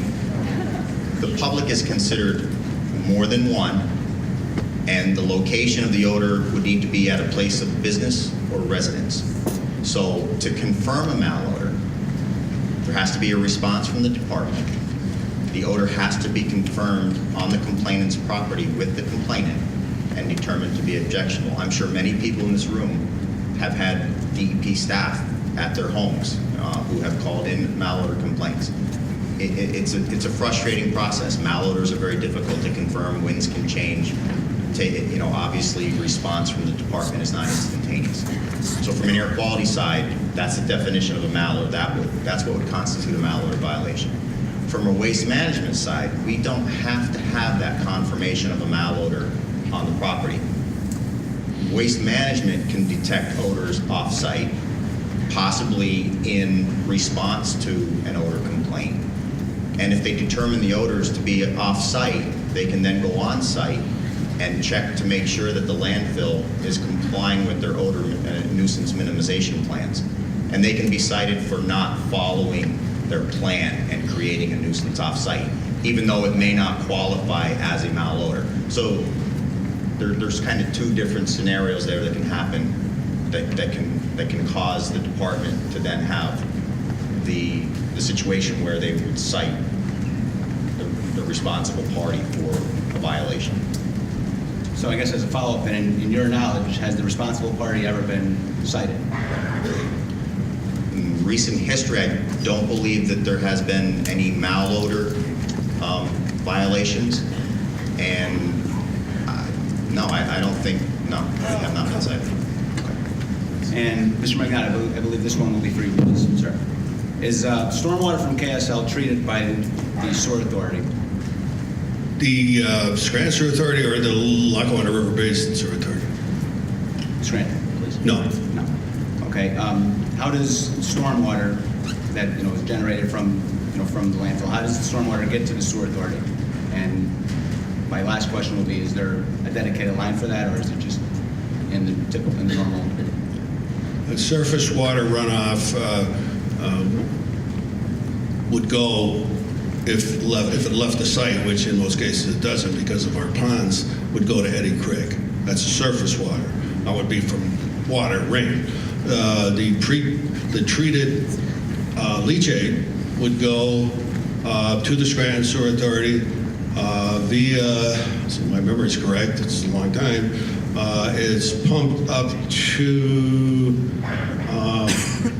Drinker Street and then is incorporated into the existing Scranton-Dunmore system and ultimately conveyed to the Scranton Sewer Authority for treatments very similar to what would come out of your home. So I guess my last follow-up would be: so in theory, whatever water makes it to the sewer authority is already treated on your facility. Yeah. At your facility. Let's just go through that just to say. EPA has a program, and it's called Significant Industrial User Program for wastewater discharge permits.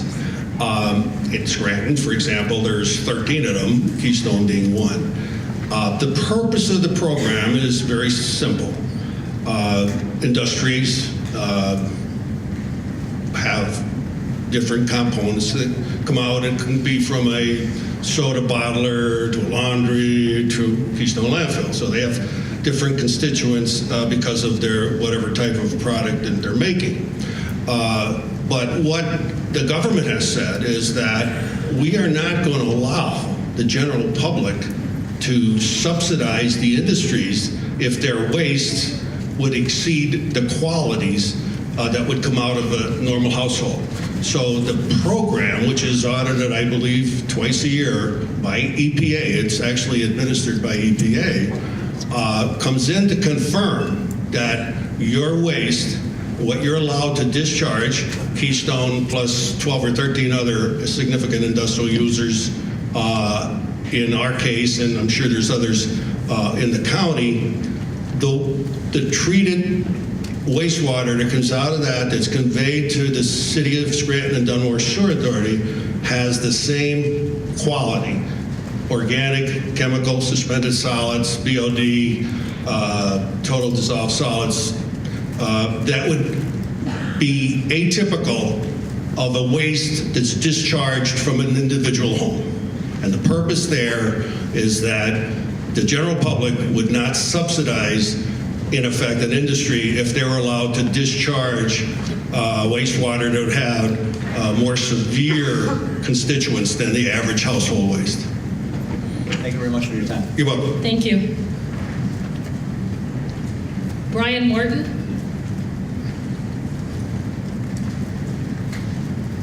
It's tough to see back there. Brian Martin, Mr. Martin? Last call, Mr. Brian Martin, is he making his way down? Okay, all right, we'll come back around. Mike Judge. Mike Judge, Jessup Avenue. I'm also the foreman with the DPW. I've been since 1988. And I just have one question. If, say this is denied, Keystone's denied, what would happen with the garbage? Who would pick it? Would my department be gone? And how much would it cost to pick it? To send it out or wherever it go, where would it go? Is this a question for DEP? For whoever could answer. I mean, maybe both of us could address that. I really couldn't hear everything you were saying, but basically you were saying if Keystone wasn't there. Say they closed up, if they were denied this expansion. Right. What would happen with the garbage, and say Domer's garbage? And what would it cost to get rid of it then? Yeah,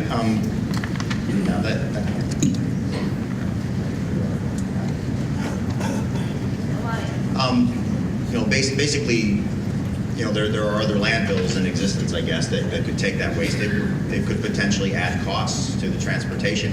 But that scenario, the idea that if Keystone didn't exist, it could cause some financial issues for current waste haulers, current disposal people that need to get rid of the garbage. That really isn't considered in our harms and benefit analysis. I'm talking my phone. Did everybody hear me? I'm sorry. Yeah, we really can't consider that in the harms and benefit analysis. I mean, I'm sure that Al has all kinds of data to show what it would cost to haul those materials elsewhere. But just to make it clear, we don't consider that to deny or approve the application. That's not a consideration. Where would the garbage go if Keystone didn't exist? If there are viable avenues for that garbage to go somewhere else. Just to add here, because again, these subjects come up all the time. Currently, what we have in this particular area is two sites. One owned by a private entity, one a major public company that also is in the waste pickup delivery business. They also pick up waste. So we have some competition here, and it's one of the reasons that the existing rates in our area are less than standard or normal standard in other areas because we do have competition. The consequence of Keystone not granting, one of the consequences, I will put it that way, of Keystone not being able to extend their permit life will be that you will have no competition. You would then have to deal with a major company who is in the waste hauling business. So in essence, all the private haulers and their associates and their employees will lose their job because everybody will be held hostage by a company that's going to want to expand their waste hauling businesses. So in simple terms, and we could go back and forth as to what the monetary impact would be, but I think it's suffice to say it will increase because there will be no competition. Okay, Mr. Judge, have any other questions? Okay. Dale Casper, Mr. Casper. One more time, Dale Casper. Mr. Casper, if you're here. Okay. Kevin McDonald.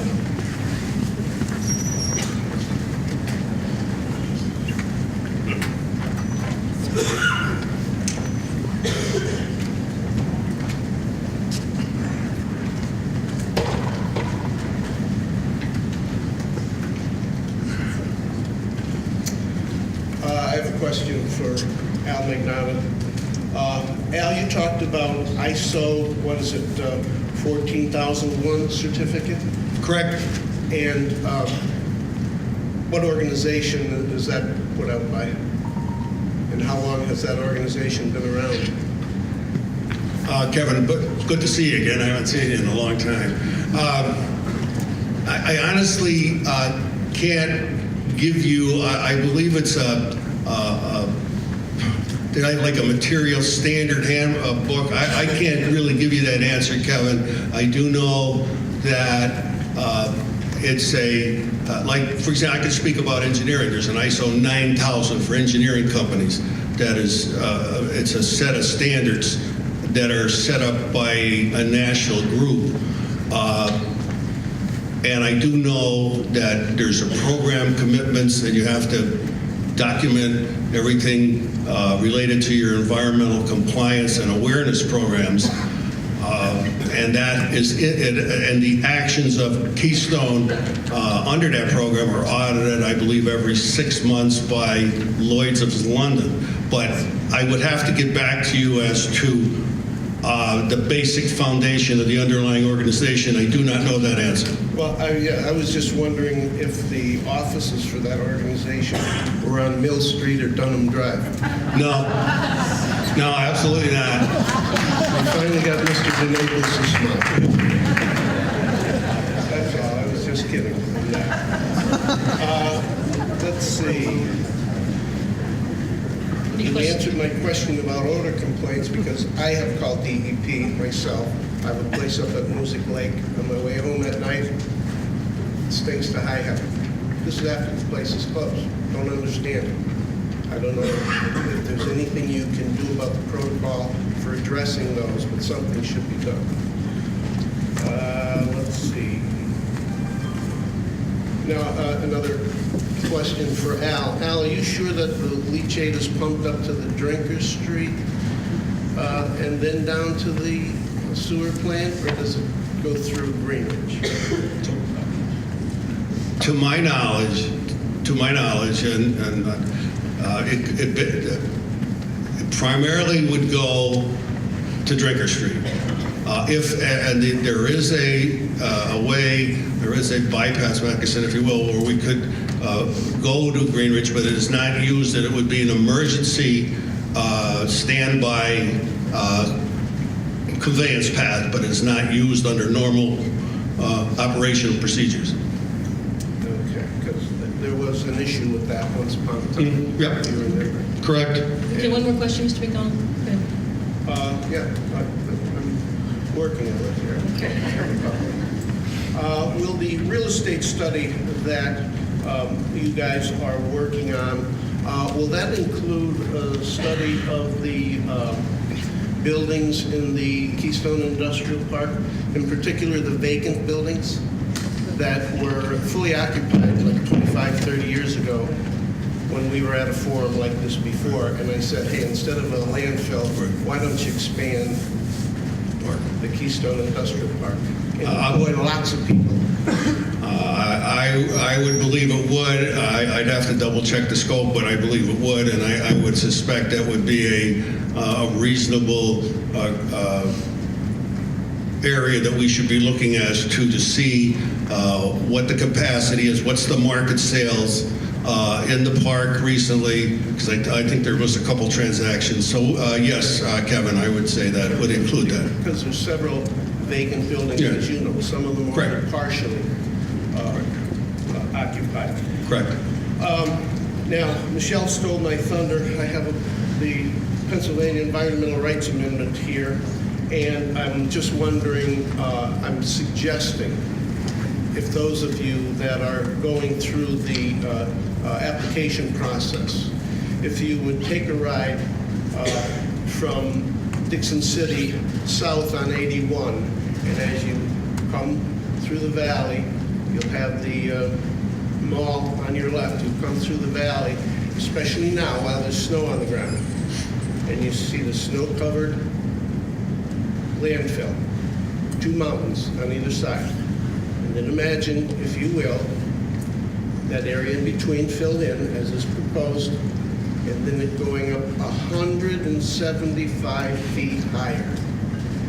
And remember, the people have the right to natural, scenic, and aesthetic values of the environment, and that landfill will be taking that directly away. Okay, thank you. Thank you.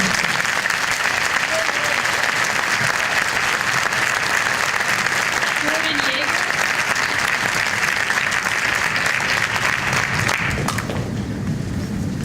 He's over there.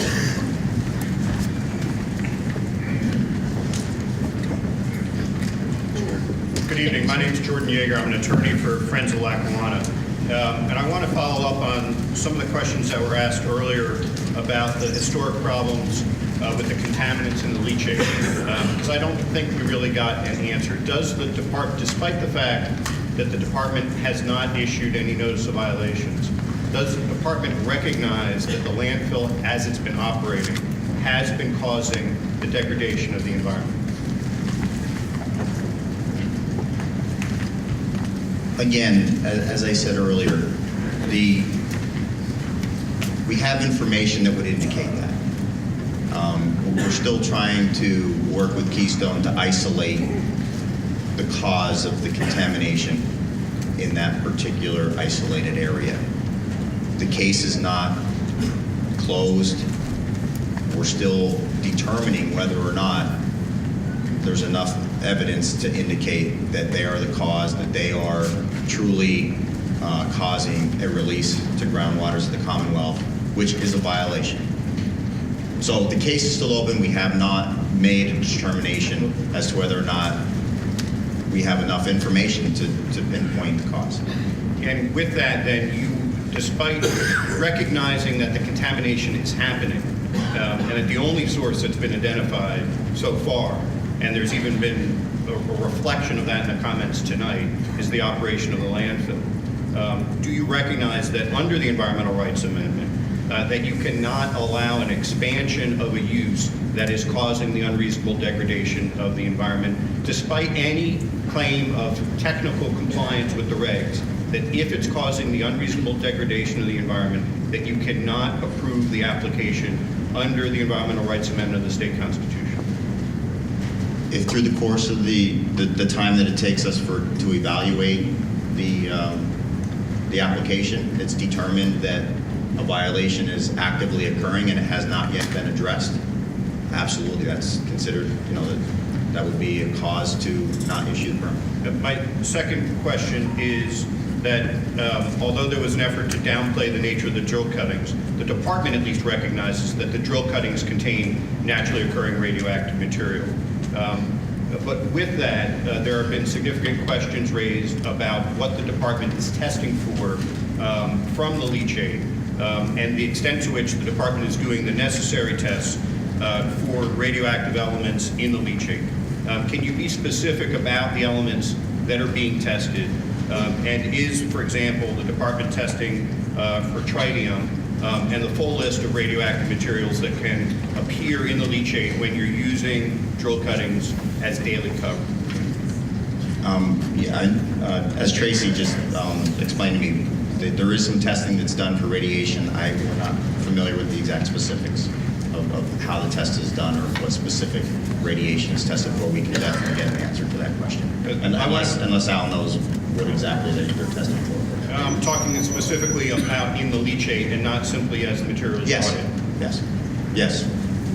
The leachate is tested for radiation. We're just not precisely sure at this point. We can easily get that information for you. Thank you. Excuse me, Mr. Yeager. Are you speaking of the, again, I want you to see if you can qualify for me because I'm not really following. You're speaking of the leachate. Are you talking about the raw leachate coming in? The leachate after it's treated? Is that? I'm talking about each stage of leachate. You're putting materials on the landfill on a daily basis that contains radioactive material. And the department, as it sits here today, cannot even identify for the public what testing is being done to ensure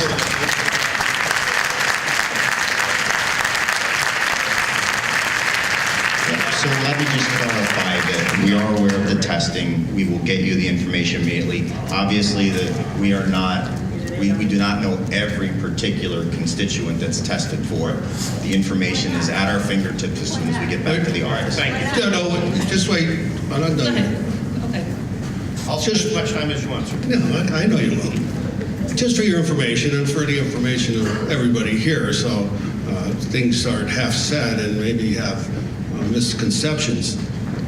Every truck, every single truck comes in that landfill, goes through the most current state-of-the-art radiation detection system. That's several hundred trucks a day. And the sensitivity of and I'm not an expert in this, but the sensitivity of those detection units is such that if you have a radioactive watch dial, or you went for a stress test that they put, it will set it off. I believe, and all material, municipal waste, drill cuttings, everything that goes in that landfill goes through that. I can tell you that probably, I don't believe the number was 10 times. Now we're talking several hundred trucks a day, 310 days a year, very significant number of passes through this, that there has been any material that we even had to put on the side, okay, because it's not beyond the detection limits. So to kind of leave out there that materials containing radiation is being dumped every day doesn't really reflect the fact that if it's there, it's at levels, very significantly minor levels, and very similar to medical waste that goes to a separate place anyway. I mean, if you have diapers, you get that, okay? You're not using medical waste to Excuse me, Mr. Yeager, it's my turn. Okay. Okay? So, Now, and then we can come back for a follow-up. one more thing. If you haven't read the DEP Telluride study, I can make you a copy. I have it. It's very clear, and quote, there is very little potential for radiation exposure to the public and workers from landfills receiving waste from the oil and gas industry. I didn't do the study. Okay, another questioner. No, I want to make it clear as to that there are significant gaps in the data, and that simply because Okay, if it's a question, we can take testimony at a later date. You're going to let him filibuster all night, and you're not going to allow a response. Go ahead. If you want a response, a follow-up question. Okay, follow-up question. Does the department at least recognize that even if you have a truckload that comes in that doesn't set off the meters, that every day you're aggregating it, and then you're using that as daily cover, and that is getting into the leaching? Does the department at least recognize that? The department recognizes that the wastes that enter Keystone Landfill from the Marcellus industry potentially can contain radiation. Not all loads of drill cuttings have radiation associated with them. There are new regulations in place as of January of this year that they have to monitor T-norm levels, significantly low levels, and track any loads, even at that low level, that cross the scales. For the month of January, since this was implemented as of January, based on the T-norm study that was performed by the department, in the month of January, they had no loads that triggered even the lowest level of T-norm observation. So not all drill cuttings contain T-norm. So not every load of drill cuttings that goes into the facility has T-norm. All right, thank you. Thank you, sir. Thank you. Jerry Flannery? Flannery, thank you.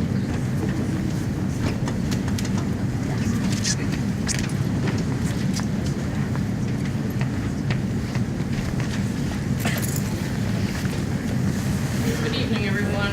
You can speak into the microphone. Push that towards you. There you go. Thank Good you. evening, everyone. Can you hear me?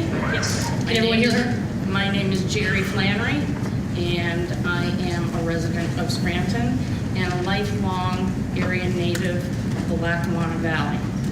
Okay, first, I would like to give you, before I ask my questions, the perspective from which I am considering this expansion proposal. My perspective is as a scientist. I am a trained biochemist, advanced degree, biomedical researcher, oncology analyst, worked for the National Cancer Institute, taught inorganic and organic chemistry for over 20 years. I understand a specialty in microbiology. I understand all the terminology. BOD, biochemical oxygen demand. Yeah, okay. I understand the distinction between inorganic chemicals, organic chemicals, and I know their toxicity effects based on my cancer research. So, knowing that that's where my commentary is coming from, my first question then goes to, I believe, the DEP panel.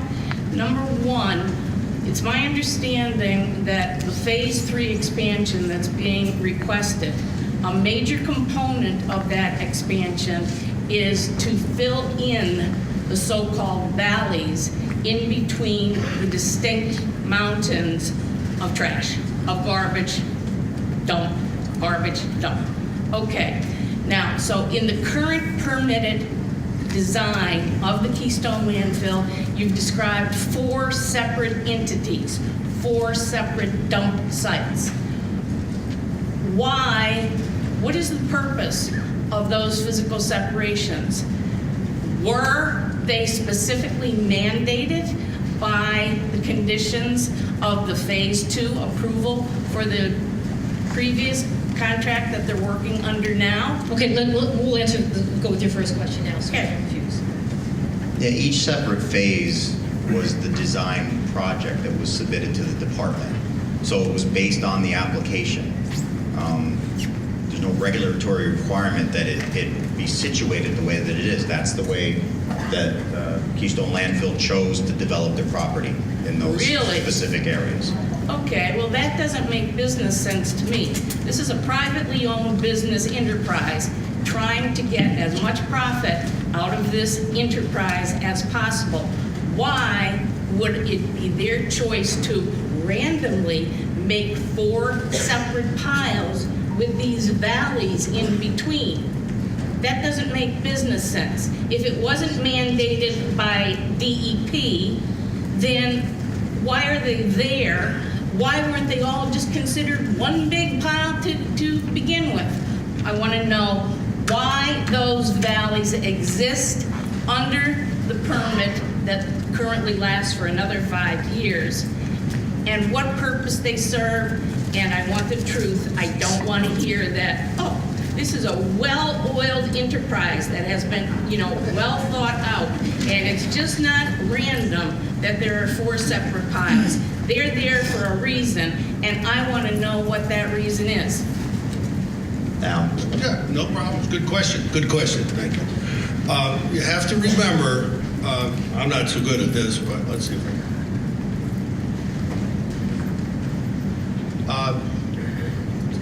Hold on a second. You have to remember that when we started the Phase 1 project, that the existing Dunmore Keystone site was already in operation. That's 106 acres or something like that. And that's right in that particular area right there, okay? So that was an existing operation at the time. Now, when you develop, when we developed the site, and I'm not saying every consultant would do it the way we did it, but I'll give you our rationale. Our rationale is we wanted to start at the lowest point and work backwards because we wanted to maintain the gravity collection systems and the gravity stormwater system is a gravity nature. Pumping stormwater is a very difficult thing to do. So our basic premise was that we wanted to maintain at all times the flow of the surface water runoff and the leachate collecting under the liners to our treatment plant by gravity. So in essence, we started at the low end of the site and worked our way around through the Tabor site. Then there was the Logan site, which was originally what they used to call a natural renovating site, which in lieu of the liners, I think the rule was for every 1 foot of waste, you had to have 1 foot of suitable soil. We removed that, put the liner in, and then worked our way around to the east and north. And the primary design concept that, quite frankly, was mine was that I wanted to make sure that we can maximize the use of the property and keep both the surface water and the leachate collection on a gravity basis. Thank you. I'd like to follow up. You said it was basically your decision to design it as such based on the gravity flow for leachate collection and those purposes. Are you a certified environmental consultant, designer yourself? I tried to retire, but I was a professional engineer who had a civil engineering business for a long time. I am a certified professional engineer. Yes, I am. Are you a scientist? No, I'm not a scientist. Are you a medical expert? Okay, ma'am, we're getting off the site here. Could you ask your next question, please? Thank you. So please tell me then why in this phase 3 application, we are now going to, a major part of the expansion is fill in these existing valleys and make it contiguous piles of one combined pile as opposed to 4 separate piles. What is the reason and how do you justify what environmental impacts that will have with respect to water runoff, rain runoff, toxic chemicals? How do you explain that? How do you justify it? Well, I'm not sure what you're alluding to as far as justifying it. What it is to maximize the assets that are on the property. Absolutely. It's a business. It's a business. It's privately owned. It's a business. So if it's to maximize... It's no different. Go ahead, I'm sorry. If it's to maximize the assets of the privately held site, then why wasn't it one contiguous pile to begin with? There's a reason why those valleys exist. And part of the reason is the runoff comes down, goes into those valleys, and filters through the existing soil, etc. Okay?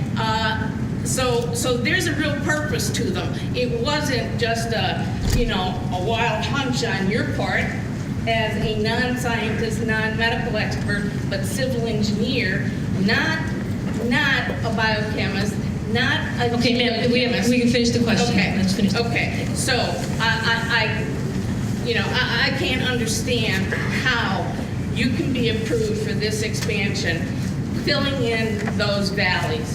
That is absolutely ludicrous, and it's a major tenet. Okay, It's one ma'am, of do you the have a two question? in your policy. Yes, I do. One more Second question, of your all- last question, please. No, Thank you. I have 2 questions more. Next question is, we've talked a lot about water quality and soil quality and testing. We only touched on air quality testing and pollution. How do you justify the release of all the methane that's generated by the decomposition of that garbage? How do you justify the release of that directly into the atmosphere, into our breathing air, and you're supposed to be comfortable with that, like you are? Okay, let me answer. If you want to answer the question. Anything I understand as a scientist.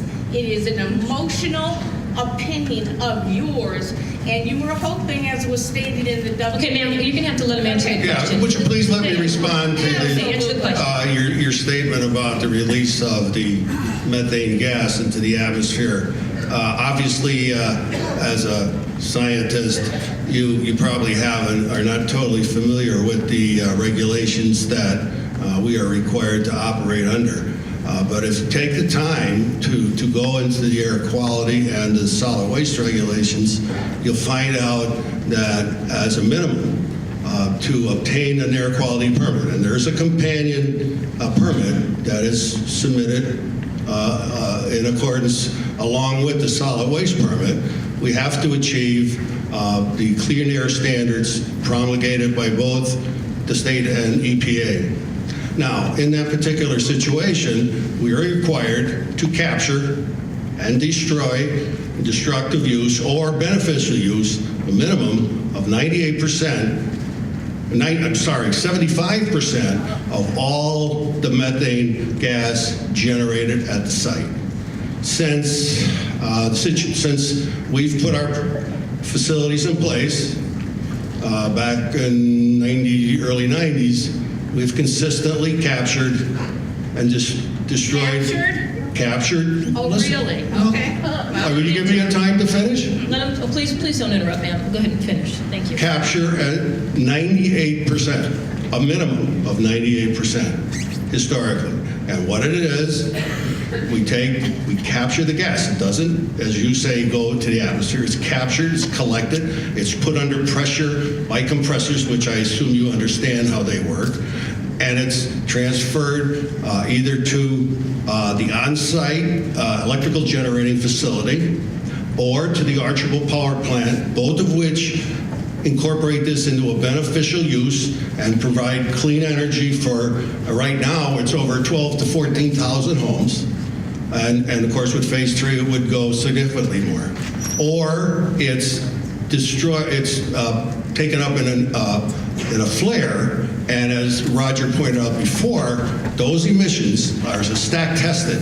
So we can comfortably say that the methane gas is not escaping to the atmosphere. Then what are we smelling? Okay, let her finish. It's her time. Yeah, your follow-up. That Go is ahead. not just pure methane gas that's being spewed out, and you know it. There are organometallic compounds in there, which are carbon-containing compounds that burn, yes, and in the process of burning, they can be complexed with heavy metals like mercury, silver, lead, the whole deal. What about that? That goes out as particulate toxins and residues. How do you deal with that? I believe if you will take the time to look at the air quality regulations, we're not allowed to do that, and it's proven by stack testing on a regular basis. Okay, you're not allowed to do what? You're To have emissions of the levels you're talking about. It's a safety and it's and a health issue, and you know it. Last question, just one real quick question. You said earlier, right. You said earlier that there is no DEP or state mandated specific timeline for an application process like this to be reviewed and considered for approval. You threw out a value of, well, the timeline we're sort of looking at is 400 days. 400 days, a little over a year. This organization has been planning this master plan for decades. And we, the public, get, 1 4-hour hearing to discuss our concerns. Are there any further scheduled forums besides the health and benefit risk? What is the urgency?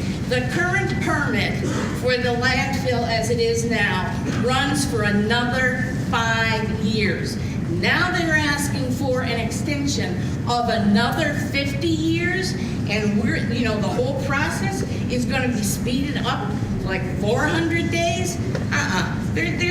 The governor has to put a moratorium on time. Okay?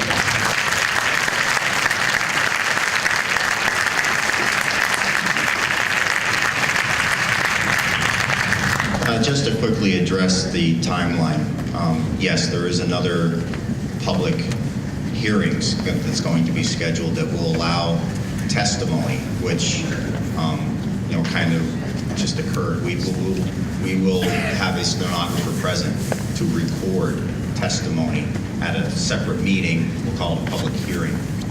So there is ample time to express concerns, and any day between now and the time that we close the comment period, comments can be sent to the department in writing. So there's plenty of time for comments. One foreign meeting is not going to be enough time to describe our concerns. We have to set a definite date, a definite time period. Thank you. Pat Clark?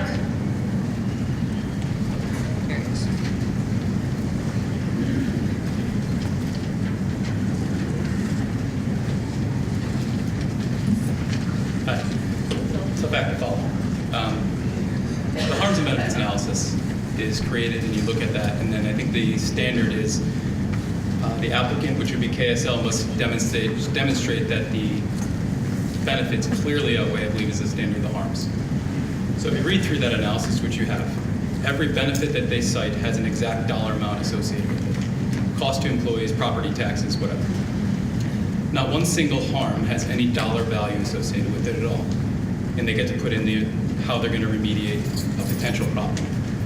So with that in mind, we believe that their environmental disasters are quantifiable on some level. For example, Mr. McNaught, you were quoted when discussing the movement of some waste from the old dump to the new dump, from the old dump to the new dump of, I think it was 8.8 million tons. At your current gate rate, that's a lot of money, but it's nothing compared to groundwater, the cost of a groundwater problem. That'd be like $500 or $700 million, depending on your gate. What? It wasn't my question. Is your question? Do you have a question there? Yeah, go ahead. Go ahead. Yep, so my question is, when the DEP evaluates the harms and the benefits, and we go through this process, will KSL be responsible for quantifying any of the harms so that in actuality it's a fair balancing act? I can let Tracy elaborate, but basically the environmental harms, social harms that are associated with any project, it's hard to put a dollar amount on it. So basically what we do is look at it from a mitigation standpoint. What's the harm and what is the applicant proposing to mitigate or eliminate that harm? Like you said, there's really not a dollar amount association with that. We just have to justify whether the harm is completely mitigated or not, and then maybe Tracy can elaborate. That's the main thing we're looking for when we look at the harms. When we look at the benefits, we're not looking at a dollar amount saying, wow, that's a lot of money. We're looking at the significance of it, the duration, the frequency, the intensity. So, just using the host fee for an example, if the host fee turns out to be 1% of the budget, well, that's not very significant. So it doesn't matter if it's $5 million, if it's only 1% of the budget, it's not a significant benefit. If on the other hand it's 80% of the budget, and then it is significant. But we don't just look at dollar signs and balance dollar signs. So let me ask a follow-up question then. To your point that it's not quantifiable, the harms, how can you possibly evaluate whether or not the remediation efforts would be feasible or enough? If you can't quantify it, how can you tell us that it would be enough?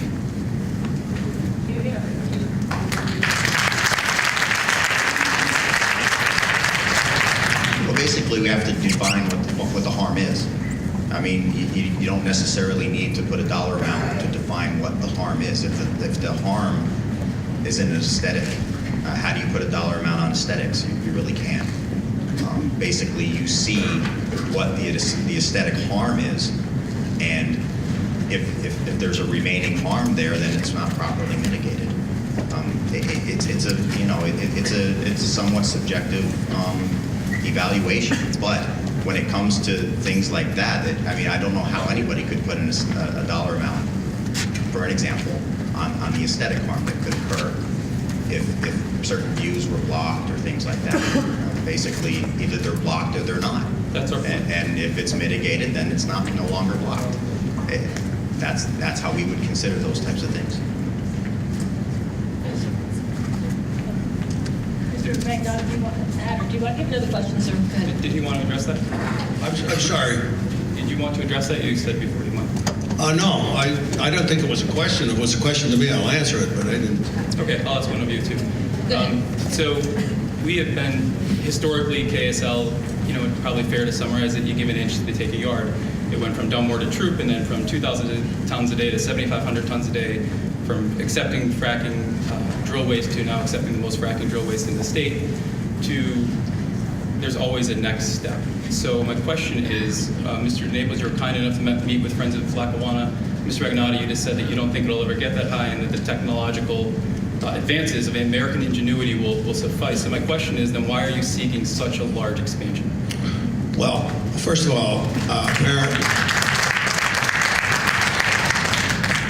apparently I didn't make myself clear relative to the waste that we're taking from the Marcellus field. It has nothing to do with fracking waste. There isn't. The drill cuttings are not the fracking waste. And if you want me to explain it again, I will be more than happy to explain the difference between the well cuttings and the fracking waste. Let me rephrase. Do you understand the difference? Could I rephrase that? Pardon? Could I rephrase? The drilling remnants that are generated from the fracking industry. Okay, that's fine. There is a big difference though, Pat. I know you're a lawyer, so we have to stay on the rules. Again, I think I mentioned before that due to some recent decisions of the Environmental Hearing Board, it became necessary for us to incorporate in our design application the complete concept and design for what we plan to do on the future. Again, I know that you probably know this, the permit is for 10 years, but especially as was discussed here for our situation of going into the valley, we had to examine the subsurface there. We had to make sure that we ultimately could, as I said, do it all by gravity. So it kind of led us to the point where we had to prove to ourselves and department that we could ultimately take this whole thing on and we would have the proper design for it, Pat. That's how we got there. So the permit's for 10 years. All the plans call for up to 50 years, 46.5 at the current daily tonnage rate, right? Yes. So the permit's for 10, but all the plans and everything else calls for 46.5 or 50 years. So the intention of KSL, therefore, would be to fill that to capacity. Yes. Okay. So my question then, to follow up on the Sure. If you want to go on that, but my question related to the harms and benefits analysis. In the harms and benefits analysis, Keystone takes all of the benefits and multiplies it by both 10 and by both 46.5. What number do you consider? I know you said it's not dollar for dollar, but what number value do you consider? I'm assuming that they put the number values in for a reason. So what multiplier do you consider in that evaluation?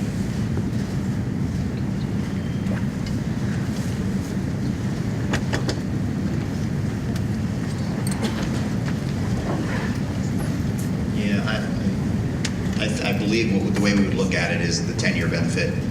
I don't think the assumption can be made that because every 10 years it needs to be reevaluated by the department as to whether it should be renewed or not. Okay, so when you evaluate this harms benefits analysis, you will only look at the 10-year amounts and then look at also what the harms actually could end up doing. We'll have to go back and reevaluate We do look at the whole picture, but we also look at it, broken down for the 10 years. And when we issue the permit, we're only going to issue it for the 10-year capacity. Then why are the plans call for up to 46.5 years, and if we're only looking at 10 years? That's what they put in front of us, but it shows us what they ultimately intend to do. Mr. McDonough, would you care to elaborate on that? Why the permit is only for 10? Why would it be for 46.5 years worth of plans? The permit is renewed every 10 years. Yeah, the permit's up for renewal every 10 years, but... How was it 46.5 chosen? Why wasn't it 110? Couldn't fit it in. No, There was a environmental hearing board decision in, I believe it was Belite Township, if I'm not mistaken, and the hearing board. Whereas they submitted a, shall we say, a partial plan for a site, and I'm not sure who contested what, where, or how, but the decision was that it was proper that the application be reviewed in whole because the court, I guess you call it, the court held that down the road, it might not work, or people might not be there, and they wanted to, they basically said in their decision, you must submit for the entire parcel of what you want to do. And that's how we got to develop the entire site so that there was the maximum build out that we had available. So it's fair to assume that the KSL's goal and business objective is to fill that to capacity? The full, not the 10 years, the full 46.5 years worth of tonnage? Yes. Thank you. Thank you, sir. Okay, Sue McAndrew? Sue McAndrew? Sue staying around? Sue McAndrew. Oh, I believe she's coming down. No? Okay, we can move on. Robert Gardner. Come back around if she could. Robert Gardner.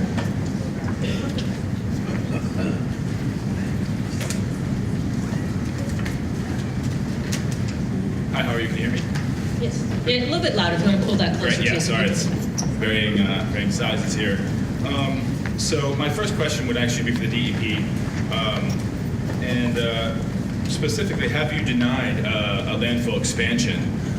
We know this is unprecedented in scale, but have you denied a landfill expansion? If so, under what circumstances did you deny that landfill expansion? And when it closed, what percentage of the bond did it actually use to be able to close it?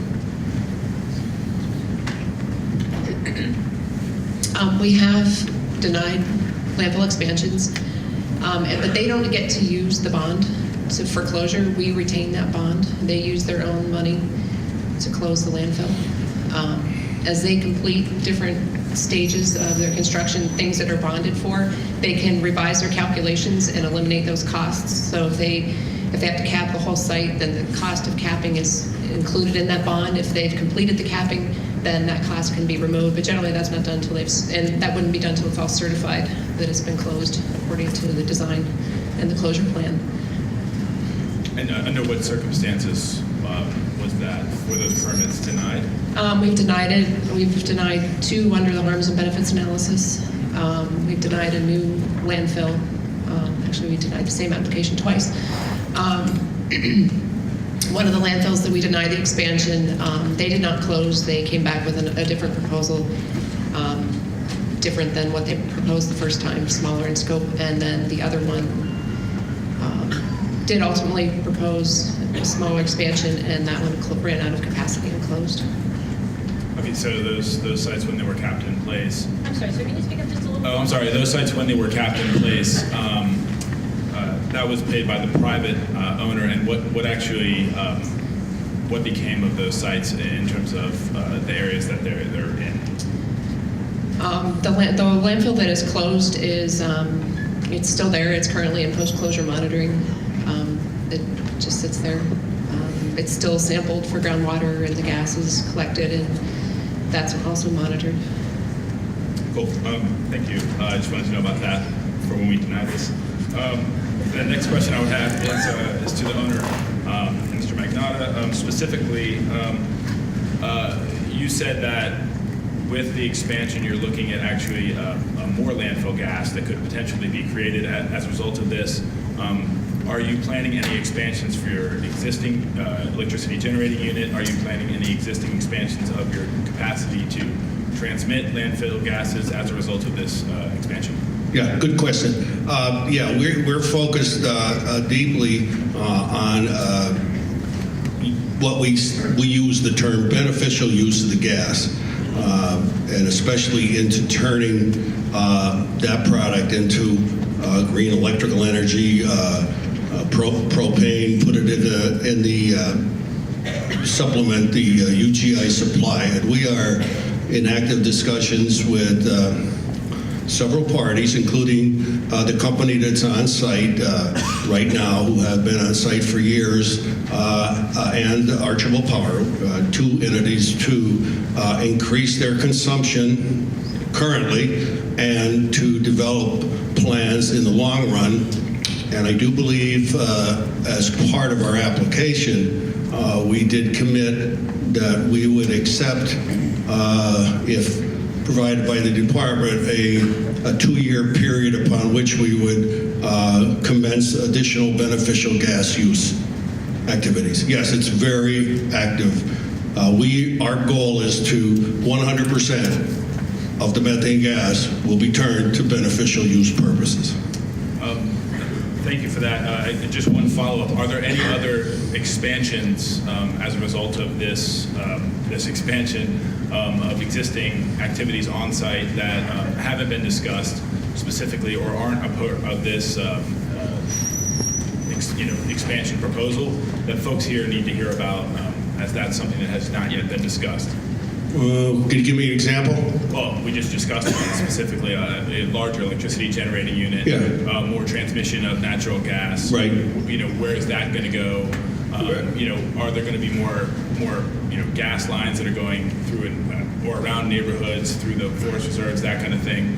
I think that sort of growing this site for trash use is one thing, and we're obviously against that, but once it comes, are there going to be more facilities on site, more structures on site, and are there going to be more uses that folks here need to hear about? Well, first I can tell you they wouldn't be on site. No, there won't be anything on site, and there are certain reasons for that, mostly utility regulation reasons. As far as infrastructure improvements, because it is gas, I can't say this definitively because I don't know the separation of the sources. If we went, for example, and took all the surplus and sent it to Archibald Power, which happens to be in Archibald Borough, it's my understanding that at this point that we could ratchet up the pressure and still get it in the existing line. But I wouldn't say that there may not be another transmission line, but it would all be parallel to the existing transmission line, which is in the right of way, and it's not interfering with anybody. Cool. The last question I would have, we've seen this image quite a bit, actually. Have you actually done any approximate contouring of what the 220-foot expansion will look like for folks here?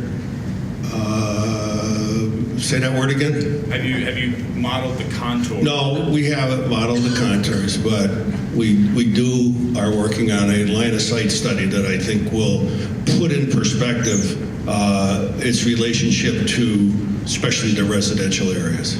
Great, thank you very much. Thank you, sir. Robert Gardner? Was that you? That was you. That was you, thank you. Thomas Lukashevitz. Oh, sure. Frank Scavo?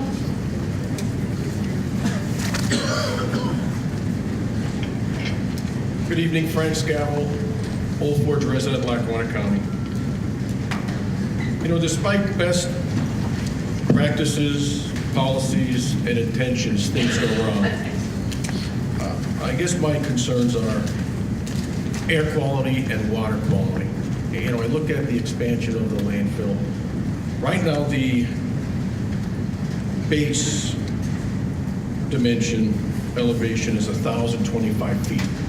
So my question to DEP is, when you're looking at the harms versus benefits, if the projection is to go 1,700 feet, that's 725 feet from top to bottom.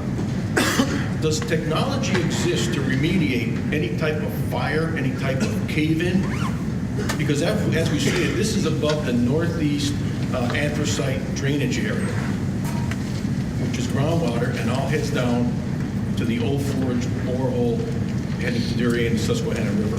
So the question is, can we fix it if it goes wrong? So you guys are going to study that? And that's to Al or whoever can answer that question. Again, it's one of those questions that there's really no good answer to. Can you fix them? Yeah. But I can't even make a projection that it will happen. You may, but I just, I don't know how to answer the question, I'll be honest with you. Well, can DEP answer that then? Because if it's a harms versus benefit and we're looking into the future, so let me ask, is DEP's window for making a decision, is it 5 years past and 2 years forward? Is it 2.5 years forward? How do we look at this at the projected growth, which these gentlemen are in business and they've said, yes, we intend to fill it. What happens in the future?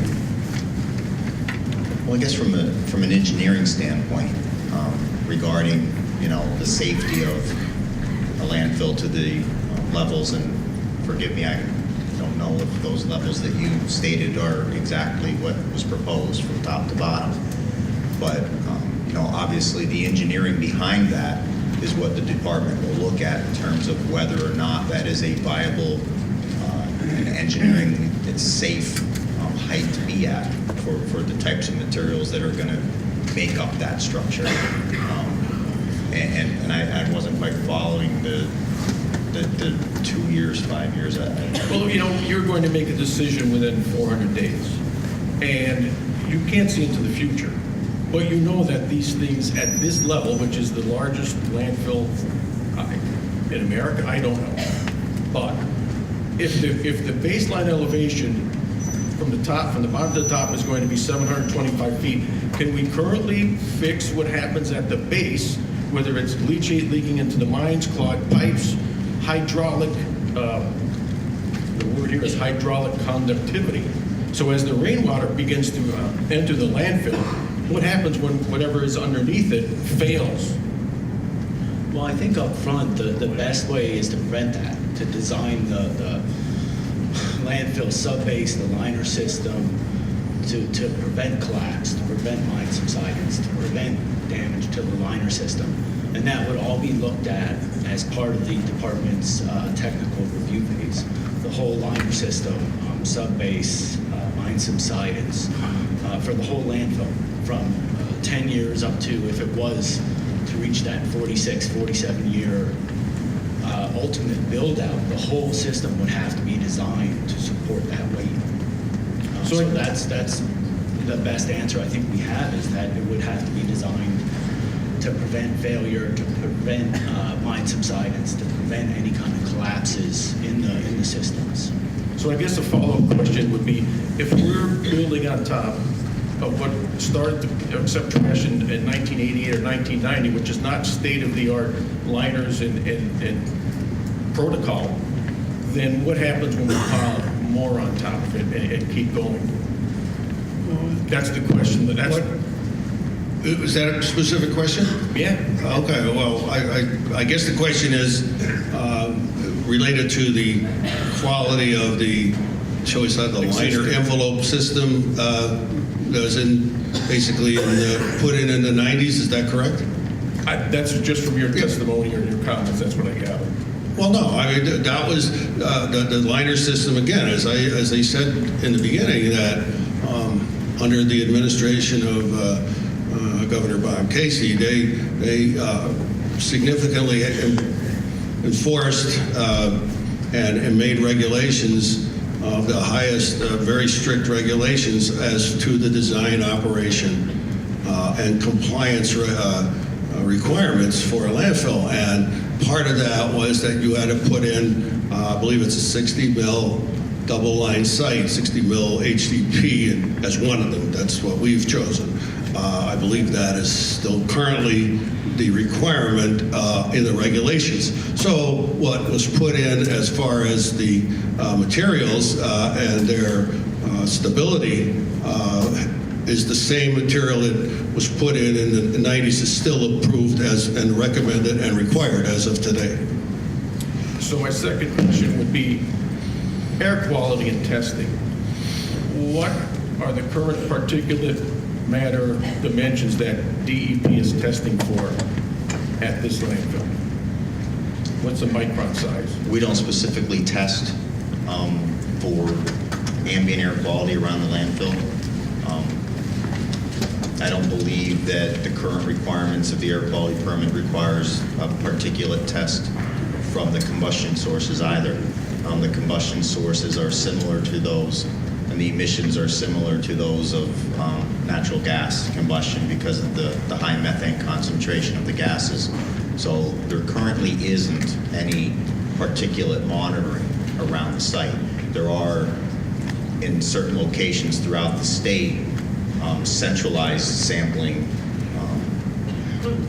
equipment. In fact, there used to be a site there at the Penn State campus. Now I believe it's moved over to the Marywood campus that does monitor for PM 2.5 and PM 10. But again, it was not cited there to monitor emissions from the landfill. It was strategically located there based on population of the Scranton-Wilkes-Barre Air Basin. So a follow-up is DEP aware that other states do have it as a mandatory requirement to monitor for these small particulate matter, and that we currently don't, from what you've just told me? Well, I mean, certain sources are required to stack test for those levels of particulate, the 2.5. The particular sources that are currently in existence on the Keystone site, and I don't know that there are any proposed additional combustion sources, flares associated with this application. That would be in the air quality permit application. But it depends on the source. The department, DEP, the state of Pennsylvania DEP does require source testing for particulate, but not for every combustion source, only specific ones. And I don't believe that any of the combustion sources associated with the expansion or existing at the Keystone site are required to test for those particulates. And not singling out Keystone, but I think that'd be a good idea for a statewide issue. And just one last thing, a lack of citations and violations does not always indicate compliance. Thank you. Tim Burke.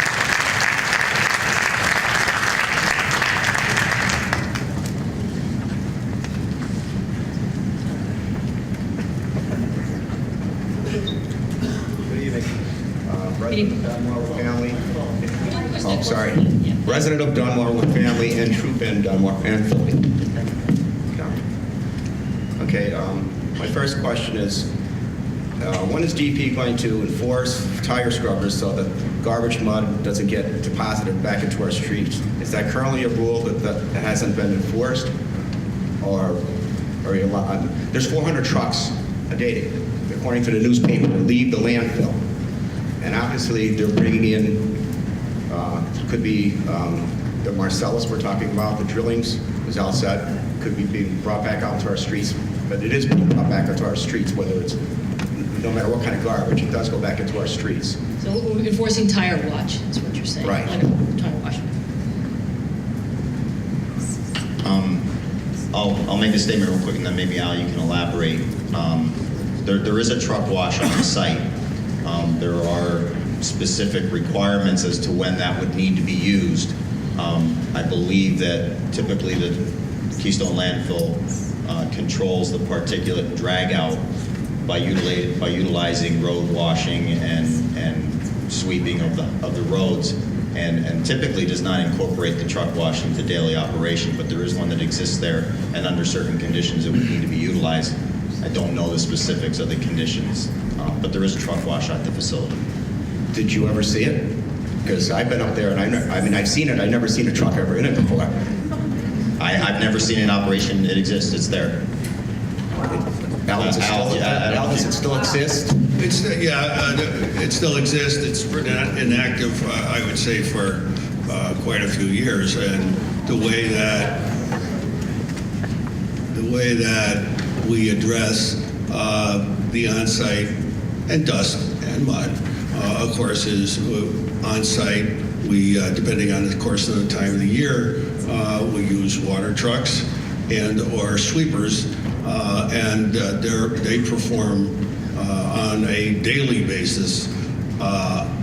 And again, maybe I have a different conception of it, but I've been down Dunham Drive numerous times in my lifetime, and I think you'll find it is as clean as almost any street in Dunmore. It's washed and scrubbed every day. I mean, if there was a specific incident that would be pointed out, I would believe we would have heard about it, but it's irregardless. It's part of our normal practice every day too.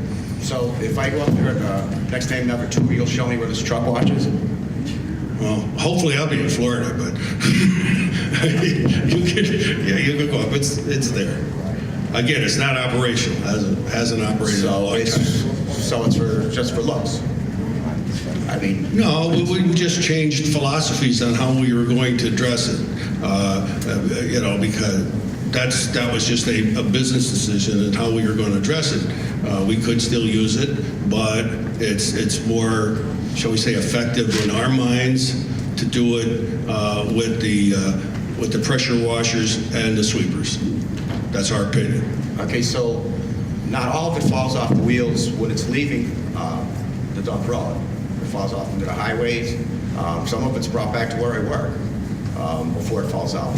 400 trucks a day, every day, except for Sundays. That's a lot of trucks. I do know if you drive up the dump road right now, you have storm basins there. If you could find one of those storm basins right now that isn't blocked, because what those sprinklers are doing, they're supposed to be pushing it, the water back into the storm basins. The storm basins then is going to be sent down to the sewer authority if they're not blocked. If they're blocked, I don't know where they're rolling to. But if the storm basins are blocked, you're just carrying that garbage further. And there's no rules and regulations, DEP, like on cleaning the trucks? There's rules and regulations on the tracking of the material out onto the road. And you're not responsible for that? Yes. Yes, the department inspects when they're there. That is one of the items that is inspected, both by solid waste inspectors and air quality inspectors, to determine whether or not there's material being tracked onto the highway from an air quality standpoint that could cause dust emissions when traffic goes over that. If there was found to be an unacceptable condition, that could be one of the remedies to fix that, is to require Keystone to start utilizing the truck wash. To my knowledge, they have not been cited for any issues with tracking on Dunham Drive. Did you ever witness the truck wash being used? Did you ever see the truck wash? I've seen the exterior of the truck wash. I have not been in the truck wash. I'm new to the solid waste department. From an air quality standpoint, that wouldn't be something that I would have looked at as an air quality specialist when I used to inspect the landfill for air quality issues. But our solid waste inspectors know that it's there. They know it exists. It's there, and it can be utilized if we found an issue, and that was a remedy to fix the issue that was observed. Okay, so you think it's safer then to put sprinkler trucks going down the road, washing it down our storm basins, okay, untreated, which will go down to the Grand Sewer Authority, except in a rain event, it'll go back into our rivers and streams, because we have a combined storm system, waste system, and you know that, right? Yes, sir. I mean, that's why we're having these meetings. It's good that we're hearing this from the community. That is a concern, and we will definitely consider, if additional measures need to be taken to improve that situation. Another question, sir. Okay, yes. Thank For you. Michael Judge's question that nobody could answer. You will have a job, Mike. Garbage will, Al forgot to mention back in, I don't know how many months ago when you said that the garbage would have to be transferred to other stations. I guess, Al, you forgot that there was a landfill in Taylor at the time, in that Times article. Yeah, move back a little bit. But you will have a job, Ditch, because Okay, and do you have a question for the panel? I understand you. Did you have a question? Okay, yes, I do have another question. Okay. Why is it that Connecticut, New Jersey, and New York are dump cheaper than Lackawanna County residents at Keystone?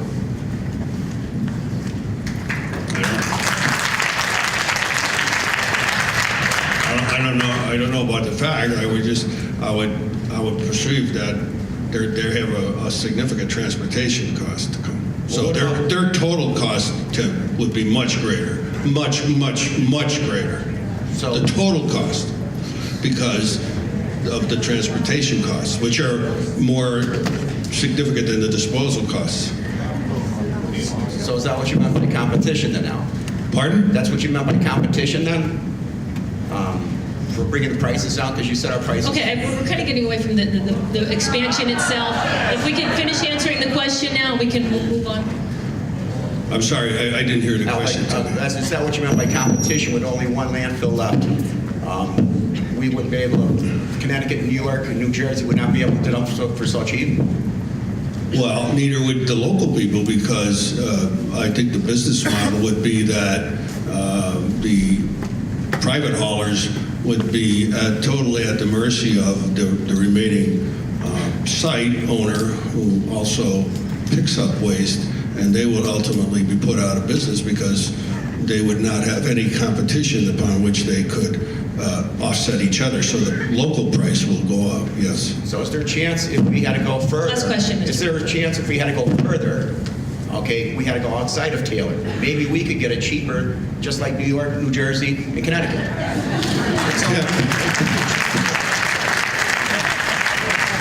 I think what was missing in this equation is there's two factions to the ultimate price of disposal for a community like the borough, and you being a councilman, you fully understand there's a pickup cost, and a transportation cost, and a disposal cost, correct? Correct. Okay, so the total cost is the three of them. It's not the disposal cost.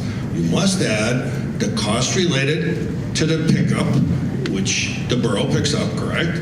Now, your transportation costs are negligible because you don't have to go far. But if you had to transport that 100 miles, that's going to go significantly up, several dollars a ton, maybe more. So the total cost, you got to keep this in mind. It's the total cost. It's not just the disposal cost. It's all the elements that take into account what it's going to cost the community and the taxpayer to get rid of it. Transportation, pickup, transportation, and disposal. Okay, thank you, Mr. Berg. We'll come back around. We can move on to another. Allison Scott. Thank you.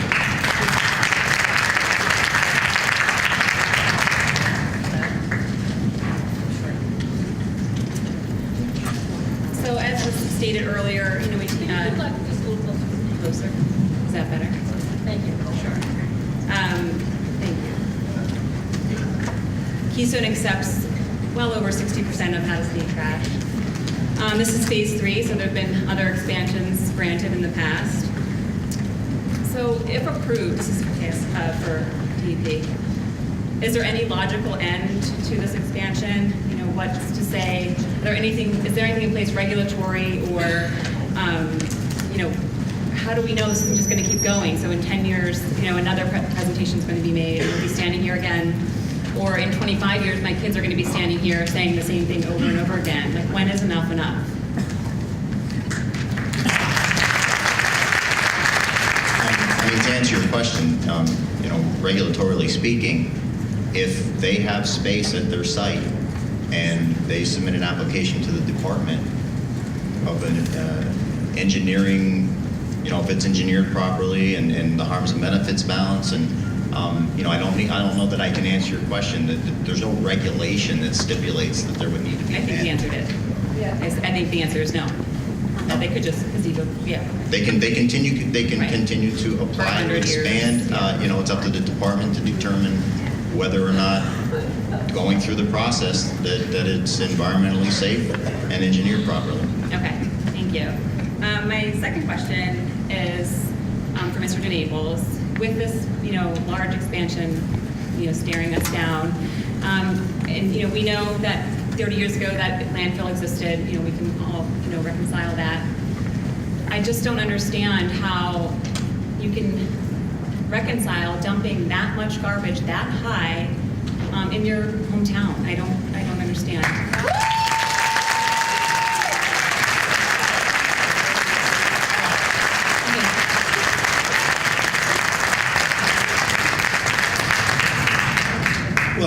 again, you have to look at it in the sense that it's a business, and it's no different than anybody that would have any kind of business. It's amazing, you'll find, if we really take time, what we do. There's a lot of local industries that take products from out of town and process them, send them back, and their waste come to our landfill. I mean, we serve as a purpose. We're here, we have a permanent property, and I would suspect that any business person looking out for the future of their business development and extent has to maximize their assets. And that's what we're doing. Okay. I guess we just will agree to disagree on that. I don't understand from a having family and kids and how one would see the dollar signs over quality of life.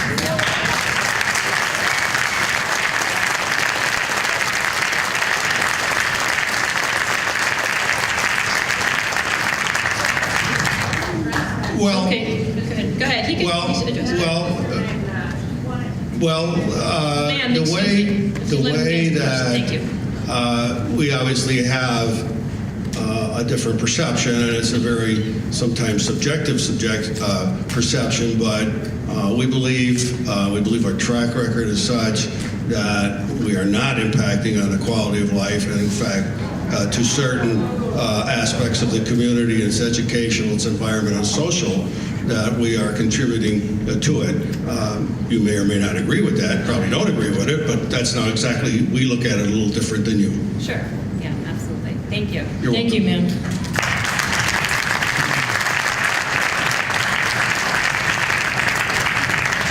Catherine Oven? Catherine? Is she here?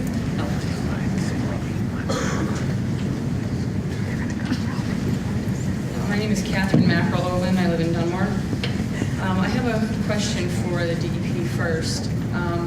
Given the fact that Alliance still has capacity and could accept garbage, and given the proximity to Keystone, why would you make a decision, I'm not saying you will, but why would you even consider making a decision to increase their capacity vertical as opposed to just sending, when they reach capacity as after phase 2, sending the garbage?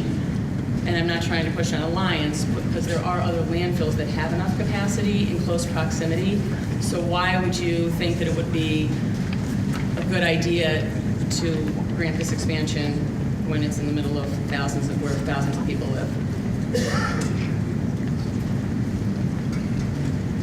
The fact that there may be disposal areas in close proximity to the applicant is not something that has any regulatory basis to consider during this review process. They're businesses, they obviously have a right to do business, and we could not interfere with that right to do business just based on that there may be, another accessible location in close proximity. There's just not, the regulations just aren't there for us to consider that. Right. So it's become very obvious tonight that the regulations are the problem. Okay, so I think that's one thing.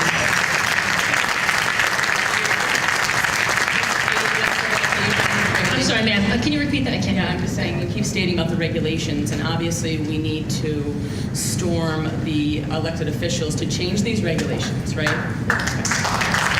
My second question is for the DEP, and do you take into consideration when you're looking at an expansion of this magnitude, that in northeastern Pennsylvania, we have a cancer rate that is 7 to 8% higher than the national average? Do you take into consideration that there's also a massive junkyard located in Dunmore? Do you take into consideration the Marshall battery plant? Do you take into consideration the fact that there's concern over the mines in our area being a cancer-causing issue as well? I mean, are you actually looking out for the welfare of the people of northeastern Pennsylvania? Because it doesn't seem like you are.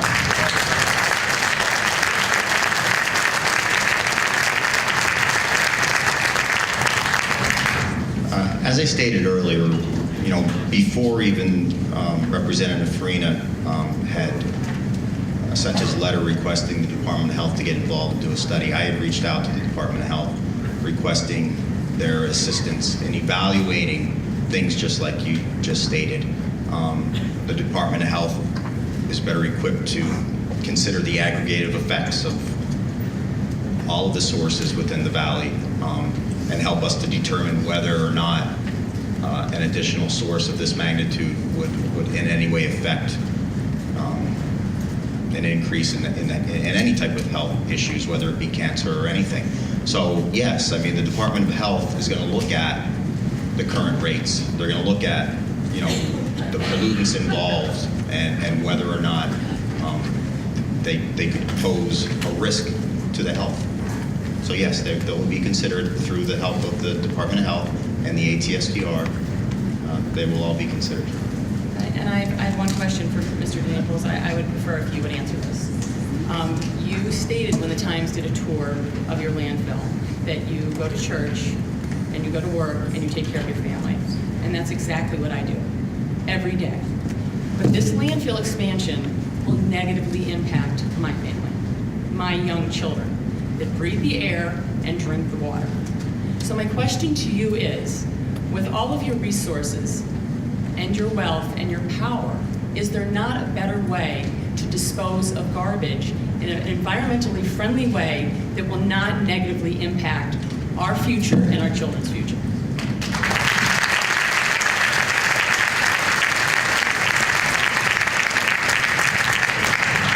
It's the business we're in, and it's the business we started, and my whole family along the years is all my children, brothers, sisters, live within the vicinity of Dunmore. Mr. DeNaples, you live on Mount Margaret. You do not live down in... Okay, let him answer the question, okay? He can continue to answer. Go ahead. I answered your question. I would just point out that based on everything we know, based on all these investigations and evaluations have been done, as we said and we discussed before, there's no potential ever for, even if it was an issue with the landfill, which there isn't, to impact on the drinking water. Doesn't exist.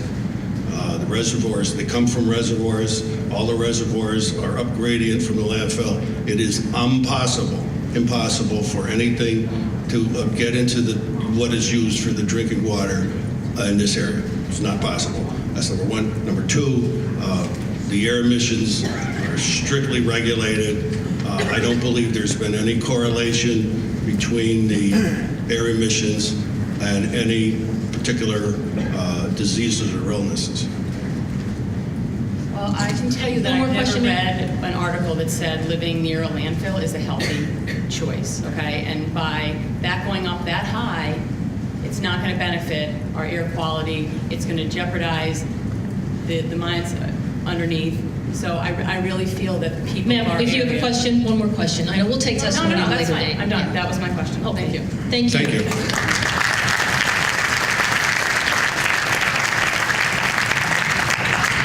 Okay, Thomas Lukasevich.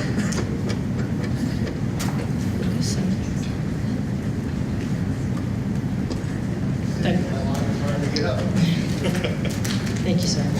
My name is Tommy Lukasevich. I'm currently a councilman in the Borough of Troop. I have been a councilman in the Borough of Troop this is my 22nd year.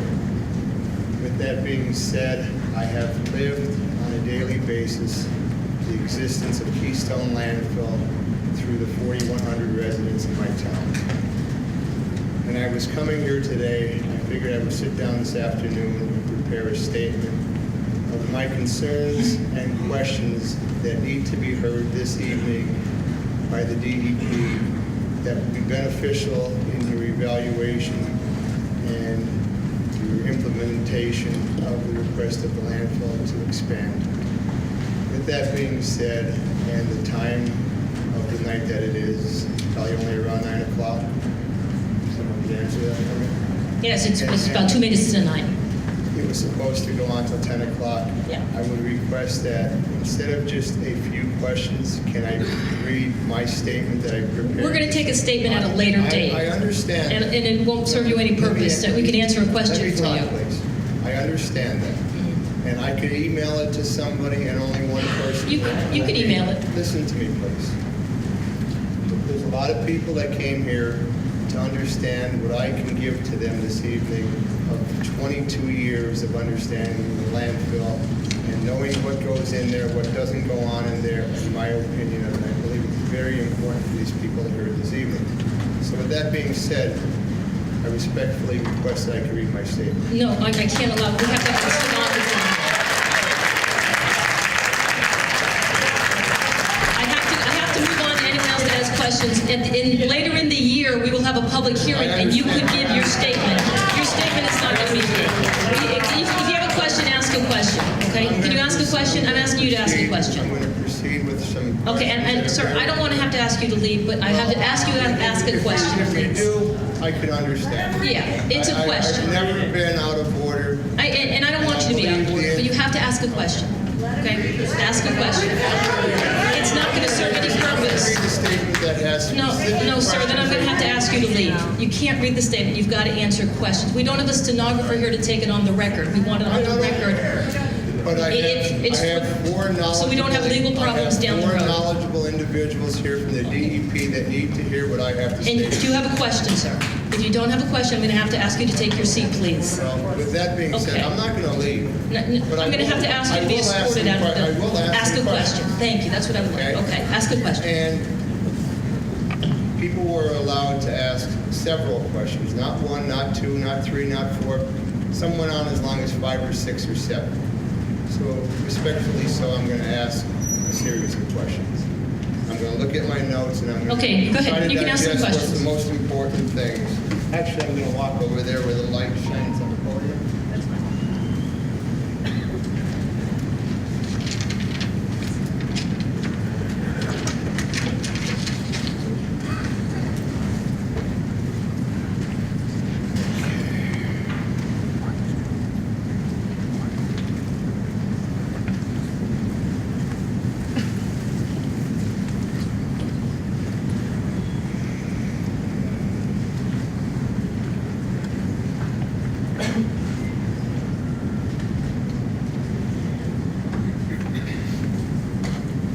Okay, one of my questions.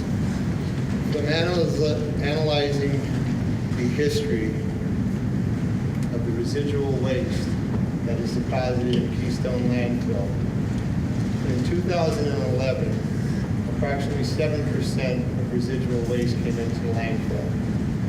As of the end of last year, approximately 19% residual waste went into the landfill. My research of the residual waste has shown that there's a lot of questions that arise from it that need to be answered and addressed by the DEP.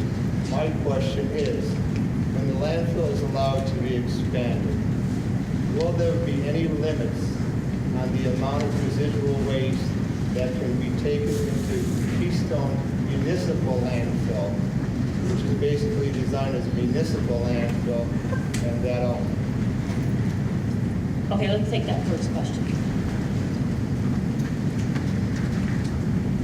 I think I'll probably defer to Tracy on that one regarding the residual waste question. But typically I don't know that I've ever recalled seeing stipulations on percentages of waste. I mean, typically the residual waste that are entering into the facility are evaluated by our environmental chemist to determine that there's no significant toxicity to them that would be any different than municipal waste. But I think maybe Tracy can answer that question better. Each waste stream that comes into the landfill is evaluated by our chemist, each residual waste stream. There is a limit on the drill cuttings. They can't take any more than 2,000 tons per day. That limit's there, but there is no limit as far as overall residual waste. There's a wide variety of residual wastes. Textile cuttings from a textile mill is considered a residual waste. There's what's considered like plant trash. It's really municipal waste, but it comes from an industry, so it's considered residual.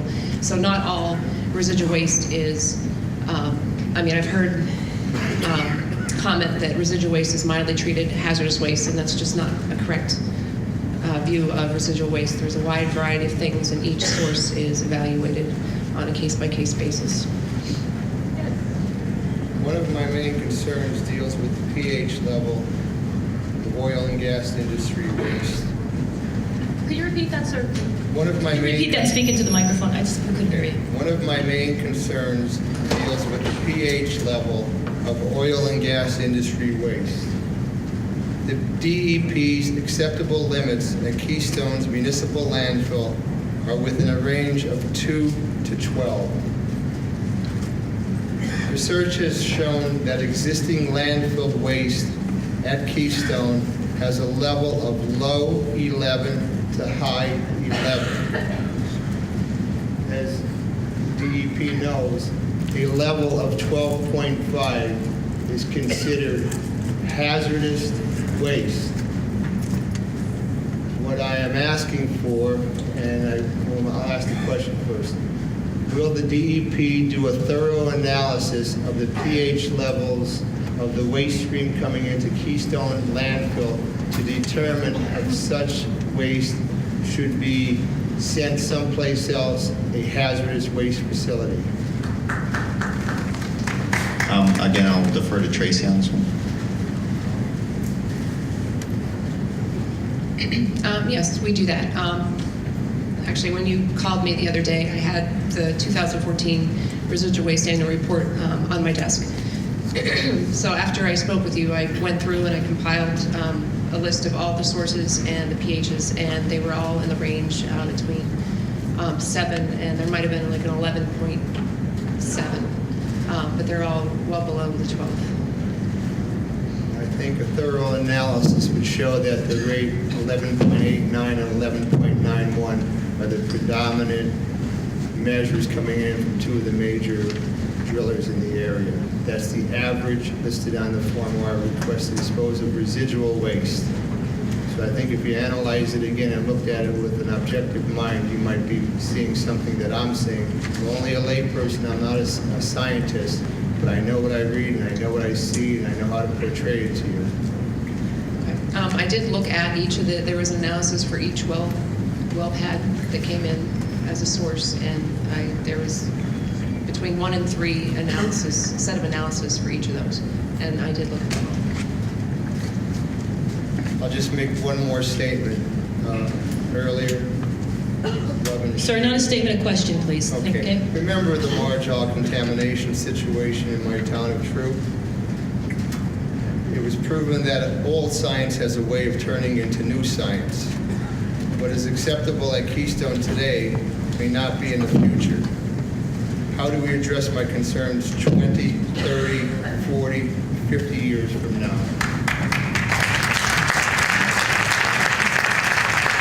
I will be back. I will be at the public hearing, and I will read this entire transcript that I had here for today, and I will have many more concerns and questions that I will bring up, and I just hope that it doesn't play out the same way it did in 2011 when I came with 18 pages of comments, and every one of my comments was denied. Hopefully this time your minds will be a little bit more open-minded and realize what's going on here. Okay, let me answer. You had your final question. Roger, why don't you answer that? Actually, I guess your question was, can anybody really tell the future on certain situations and whether or not the potential hazard could turn into something that we're not expecting? I think that we have the science that we currently have available to us, and we have the regulations available to us, and we can evaluate the project based on the current science, based on the current regs that we have to work with. Is there ever 100% guarantee that something unexpected could happen? Absolutely, but we have to work within the science that we currently have and the regulations that we currently have. All right, I'll finish with this. I do not want to see a pyramid of trash as my legacy. Even though my age probably will prohibit me from seeing it, I can obviously envision it. I truly believe... Okay, sir, can you please the ask a top question? Your not be statements will be taken adorned at a hearing with at a later date, monument sir. Inscribed with the slogan, "We the People." Mr. Lucas, can you take Hopefully your the seat, please, American because we're flag just will taking not fly questions there. at this time. Okay, thank you very much. Thank you. Thank you. Thank you, sir. Thank you. Okay, I'm going to go back around now and ask if anyone has not, if anyone who hasn't had a chance. We have, it's approximately, it's 9:09 right now, so again, we have to get out of here as close to 10 o'clock as possible. So anyone who hasn't spoken yet or hasn't asked a question, if you have not asked, if you want to come up to the podium. Ma'am, have you had a chance to come up? No, you actually skipped my name. Okay, all right, I apologize. No, Your no, name it's is? fine. I'm happy What's your to- name? Catherine Spanish. After me, Okay. you want to ask you. Okay, go ahead, go ahead. Catherine Spanish, lifetime resident of Dunmore, mother of 2 beautiful little boys and another one on the way, so this issue is near and dear to my heart. Mr. Bellis, earlier tonight you read a comment that you had prepared, it was probably about 3 hours ago now, about the public comments that we are all submitting. Can you read it again? I just want to make sure I heard it correctly the first time because I was jotting notes. Comments from the communities being affected helps the DEP determine the severity of some of these impacts that are considered, not technical, or, the impacts on your lives, your quality of living, things like that. And they were going directly towards the harms benefit analysis? Yes. Okay. Yes. To me, that was in a little bit of a contrast to what Ms. Connolly had been on the record with the Scranton Times talking about, saying, and allow me to quote here if that's okay, this decision will be based on whether or not Keystone Landfill meets state requirements and regulations. The landfill has to prove the evidence and facts to back up their case for expansion. The same holds true for residents who are asking to deny the expansion. They must provide evidence and proof to back up their reasons. We would need a legal reason to deny it. If I can clarify, I didn't make that statement. What I meant was if residents have evidence that they would like to review, obviously we would take that into consideration. We would review that as well. So am I requiring it? Are we requiring it? No, but if you do have evidence, we would review it in demonstration. Okay, so it would be fair to say then that our concerns are one issue, but it would require us to provide factual representation. The burden would be on us to provide some sort of legal, environmental, state regulatory reason for us to have the application denied. No. No, so we do not bear that burden. Great, thank you. Mr. Magnotta, you also have been on the record and was exhibited here tonight that there's 4.87 years left remaining in the landfill. 4.82 technically. Whatever, less than 5. I couldn't tell you, I can't tell you the exact. Okay. Again, that's in contrast to what has been reported and what most recently the Martin & Martin study found that was commissioned by the boroughs of Dunmore and Troop that found 9. You said that that was an error and that they didn't have the most recent report in order to justify that statement. Is that something? That's correct. That's correct. Would it be safe to say that had the DEP not approved the permit modification to move the Dunmore landfill, that capacity would remain somewhere in the 10-year range? Probably, yes. Probably. Okay. So one more question, ma'am. We just have some people we have to get to. Go ahead. Yeah. Well, you can come back around. I just want to get everybody in. Sure.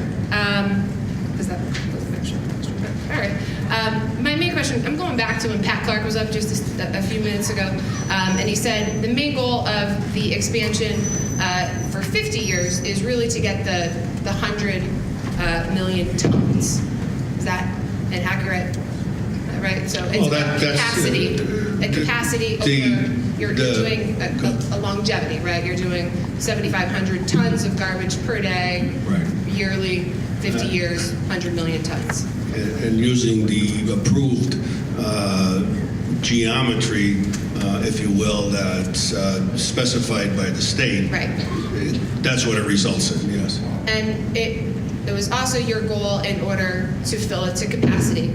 So my question may be, if granted a permit, of any length, because 10 years seems to be the set, what would prohibit KSL, this is to the DEP, from applying for a permit modification to accept, more tonnage per day in order to fill it up within 10 years? Nothing would prohibit them from requesting it. Is there anything that would prohibit you from denying it? Absolutely. Absolutely. The same review type process that we're going through right now. Determine whether or not the facilities that they have are capable of taking those accepted or those requested levels, and whether or not the traffic impacts would, it's a very similar analysis. If they were to, that's a major modification to, major modification to request to increase daily tonnage. So it would be the same process that we're going through right now, evaluation of harms and benefits as well. I just have one more, and it's a very quick request. You said that you were working with the Department of Health. My request would be, as part of that study, that we also include employees and former employees of KSL in that study for higher cancer risk and toxins in their blood, so that we can see perhaps, air quality specialist, that was your initial background, correct? One of my main questions that I'm not sure if it's been asked here, I also came in a little late, unfortunately, with work. I'm sure you know, as elevation increases, prevailing winds also typically increase. That's why windmills are on mountains. I just want to know, when this height gets to the level that it's at, I want it to be a known factor that prevailing winds will also tend to increase. And is that being discussed as to the directionality of that wind? I'm a frequent hiker, hunter. I love the outdoors. Can't tell you how many times I've been on Marshwood Road, which is a beautiful mountainside. All you smell is sulfur, egg, trash, dirty diaper smell in the middle of the woods. The prevailing winds are typically in that eastern, southeasterly direction. When you get that height on there, is it being reviewed if that is going to change either the windage of this, ecosystem here, or is that going to increase particulate matter that will then go over to Little Roaring Brook area and Reservoir Number 1? Is that being considered?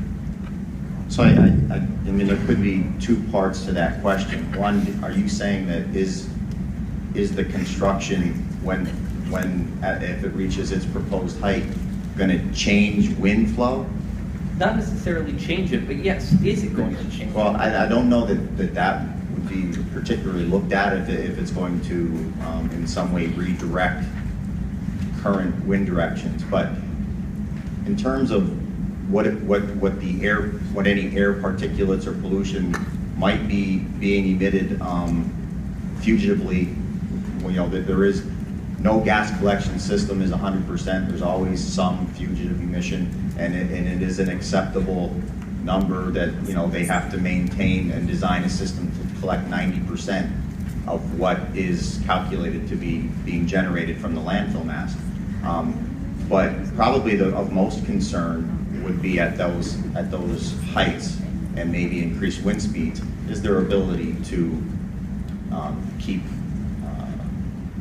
the waste material itself, anything that could be lifted into the wind from leaving their property.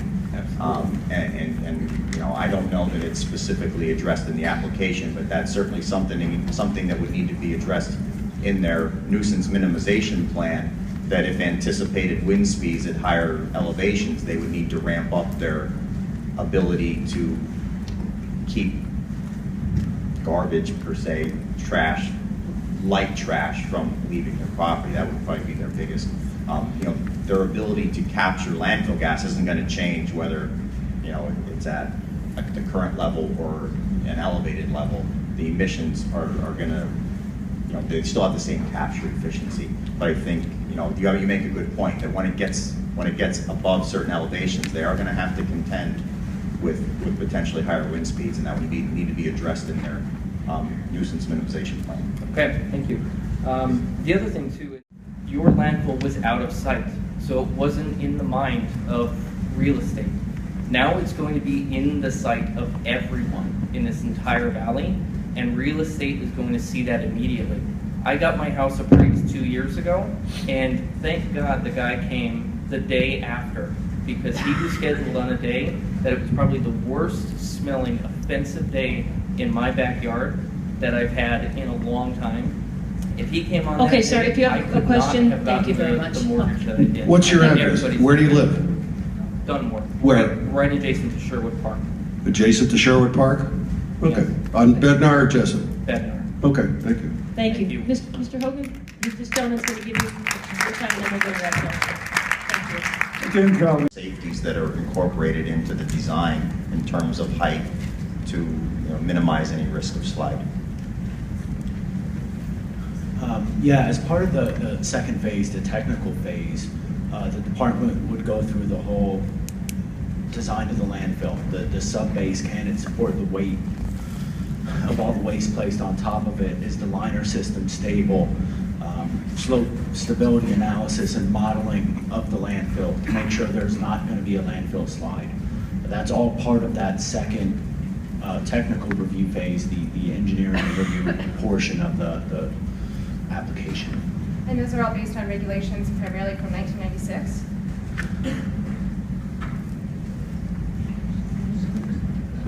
I mean, the analysis has evolved, that there's computer programs that they use now to more accurately model the slopes and design of the landfill. So the technology has updated over the years. And it's looking at the analysis, it's either a stable slope or it's not. So we would review their application, their plans to make sure that it's a stable slope, it's a stable design, and Are those algorithms posted anywhere that we can look at? The algorithms that you're using to create this landslide model, or whether or not the slope is stable, I'm sorry. there should be, Could we find those? in the application, it's posted on DEP's website, and there's a specific section on mine subsidence. There's another section that deals with the slope stability that Keystone's consultants have prepared for the application. So that's available. So Keystone has created all of the information and provided it to you to determine Yes, and whether we or not would it's stable. review that information as part of the second technical review phase of the application. Thank you. Before I forget to ask, I know government is big, so just so myself and everybody here has the right address, I'm sure you'll be receiving a lot of letters, but what is the best place to send all of our concerns to? In the end, we'll put up an email address, but it would be 2 Public Square in Wilkes-Barre, DEP Waste Management. 2 Public Square, Wilkes-Barre, PA. The zip is 18701. Air quality specialist, that was your initial background, correct? One of my main questions that I'm not sure if it's been asked here, I also came in a little late, unfortunately, with work. I'm sure you know, as elevation increases, prevailing winds also typically increase. That's why windmills are on mountains. I just want to know, when this height gets to the level that it's at, I want it to be a known factor that prevailing winds will also tend to increase. And is that being discussed as to the directionality of that wind? I'm a frequent hiker, hunter. I love the outdoors. Can't tell you how many times I've been on Marshwood Road, which is beautiful mountainside. All you smell is sulfur, egg, trash, dirty diaper smell in the middle of the woods. The prevailing winds are typically in that eastern, southeasterly direction. When you get that height on there, is it being reviewed if that is going to change either the windage of this, ecosystem here, or is that going to increase particulate matter that will then go over to Little Roaring Brook area and Reservoir Number 1? Is that being considered? So I mean, there could be 2 parts to that question. One, are you saying that is the construction if it reaches its proposed height, going to change wind flow? not necessarily change it, but yes, is it going to change? Well, I don't know that would be particularly looked at if it's going to in some way redirect current wind directions. But in terms of what any air particulates or pollution might be being emitted fugitively, that there is no gas collection system is 100%. There's always some fugitive emission, and it is an acceptable number that they have to maintain and design a system to collect 90% of what is calculated to be being generated from the landfill mass. But probably of most concern would be at those heights and maybe increased wind speeds is their ability to keep the waste material itself, anything that could be lifted into the wind from leaving their property. And I don't know that it's specifically addressed in the application, but that's certainly something that would need to be addressed in their nuisance minimization plan, that if anticipated wind speeds at higher elevations, they would need to ramp up their ability to keep garbage, per se, trash, light trash from leaving their property. That would probably be their biggest. Their ability to capture landfill gas isn't going to change whether it's at the current level or an elevated level. The emissions are going to, they still have the same capture efficiency. But I think you make a good point that when it gets above certain elevations, they are going to have to contend with potentially higher wind speeds, and that would need to be addressed in their nuisance minimization plan. Okay, thank you. The other thing too is complaint, that was actually filed and made public record. Are any of these investigators driving on Route 6, Casey Highway? Yeah, I can explain that. I can sit here myself and say that I have smelled landfill gas on Route 6. I guess probably roughly a year and a half, 2 years ago, there was some issues with capturing gas from intermediate areas during construction. The observation of a gas or an odor off-site is not a violation. When we go on site, we need to verify that they are following their mitigation plan to minimize odors that can leave the property. If that same odor were detected on a complainant's property with the complainant in response to an odor complaint, that would be a malodor. There have not been any confirmed malodors, meaning that there was a nuisance odor detected on a complainant's property with the complainant while it was occurring. It's a very difficult process, and coming from the air quality side, I know how difficult that is. I think we need to invent smell-o-vision or something, because there's no way that we can get that sort of response rate out of you. And I understand it's a regulatory problem that needs to be addressed, and I'm not faulting you for that. But I cannot drive anywhere on the Route 6 highway, Casey Highway, in the summer without turning my air off, shutting the windows, and putting on the gas, because that whole stretch in there is awful. The last, I did have one other question. Okay, one more question because we're getting up on Absolutely. This is going to be a tough quantity to measure too, but you speak of increased trash fees if the landfill is indeed shut down in 5 years, which I think we all hope it will be. The problem that I have with that is if the fees you claim will increase because there won't be any competition, I would rather pay that increased fee than deal with my question is, have you addressed what the property values will do once this eyesore pops up? And I may pay an extra $200 or $500 or even $1,000 a year in trash fees, but if my property value goes down $20,000 because now the mountain of trash in my backyard is higher than the actual mountain behind it, I cannot justify that, and I'm wondering how you can.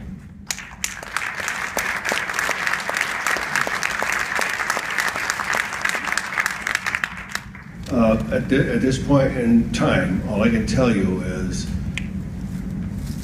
Keystone, Dunmore put the site there in the 50s.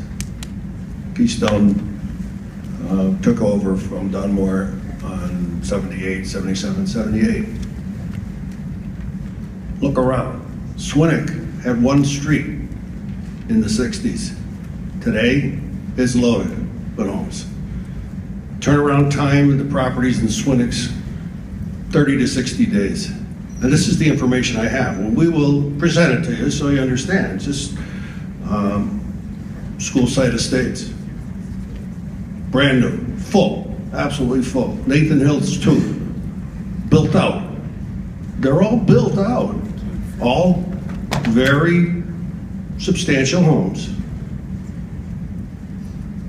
All during the period that this landfill was operating. It was there, we were there working before these properties were even built. So it's very difficult to kind of justify that your property values are going down. And of course, this is one of the reasons we have this particular study, and we surely provide it. Even the adjacent areas like, for example, Jefferson Township, Music Lake, McLaughlin's Estates, all brand new, all brand new. Okay, go ahead. And all I'm saying is, we don't see that impact. The data does not show that. But I'm only saying what I have on a preliminary basis, and you'll surely have access to the final report. Okay, thank you, sir. I'm going to have that gentleman in. Your landfill was out of sight, so it wasn't in the mind of real estate. Now it's going to be in the sight of everyone in this entire valley, and real estate is going to see that immediately. I got my house appraised 2 years ago, and thank God the guy came the day after, because he was scheduled on a day that it was probably the worst smelling, offensive day in my backyard that I've had in a long time. If he came on Okay, that sir, day, if you have I a could question, not have thank you gotten very much. the mortgage that I did. What's your I think address? everybody's- Where do you live? Dunmore. Where? Right adjacent to Sherwood Park. Adjacent to Sherwood Park? Okay. On Bednar or Jessup? Bednar. Okay, thank you. Thank you. Mr. Hogan, this gentleman's going to give you your time, and then we'll go to that question. Thank you. The accountability, the responsibility, should some occurrence, whether it be a subsidence, well, they brought in now landslides and possible methane explosions from within. A $30 million bond issue was stated, and she said, she clarified, and I forget your name, I apologize for that, that was only for the capping of the facility. What is required to be in the bank, so to speak, to ensure this area, Dunmore Troop and all the contiguous boroughs and towns around us, that we as taxpayers will not bear the burden of a disaster, or hopefully it never happens, but if it should occur. Okay. The burden is on the owner of the property. They do carry liability insurance. If the bond is separate, they don't have access to that money. But the liability is entirely theirs. Again, let me restate, because I'm not getting an answer. At least I feel I'm not getting an answer. Because you stated, if you added to your statement, if the landowner decides to walk away and the bond is $30 million, then that'll be utilized. And should he not walk away as he's progressing on his capping, then that bond is diminished in value, or the cost to the buyer of the bond is diminished. His liability is being diminished as the cap continues. Is that correct? Yes. What is to prevent someone from not being able to pay a bill that may not be able to afford it, no matter how much nickels or dimes you have in the bank? What's the guarantee? There's no guarantees in life, I'm sorry. But what is the insurance policy for us as taxpayers, as residents There's people that live and breathe the air around here. And our children that are following us and our grandchildren are going to follow them. There is a solid waste abatement fund that we Pardon? have. A solid waste abatement fund that we do have that we could explain a little more. The solid waste abatement. Who funds that? There's a fund statewide that certain fees go into, and that is a fund that we use in the event that we have to clean things up. Let me repeat my question. Apparently I'm not stating it correctly.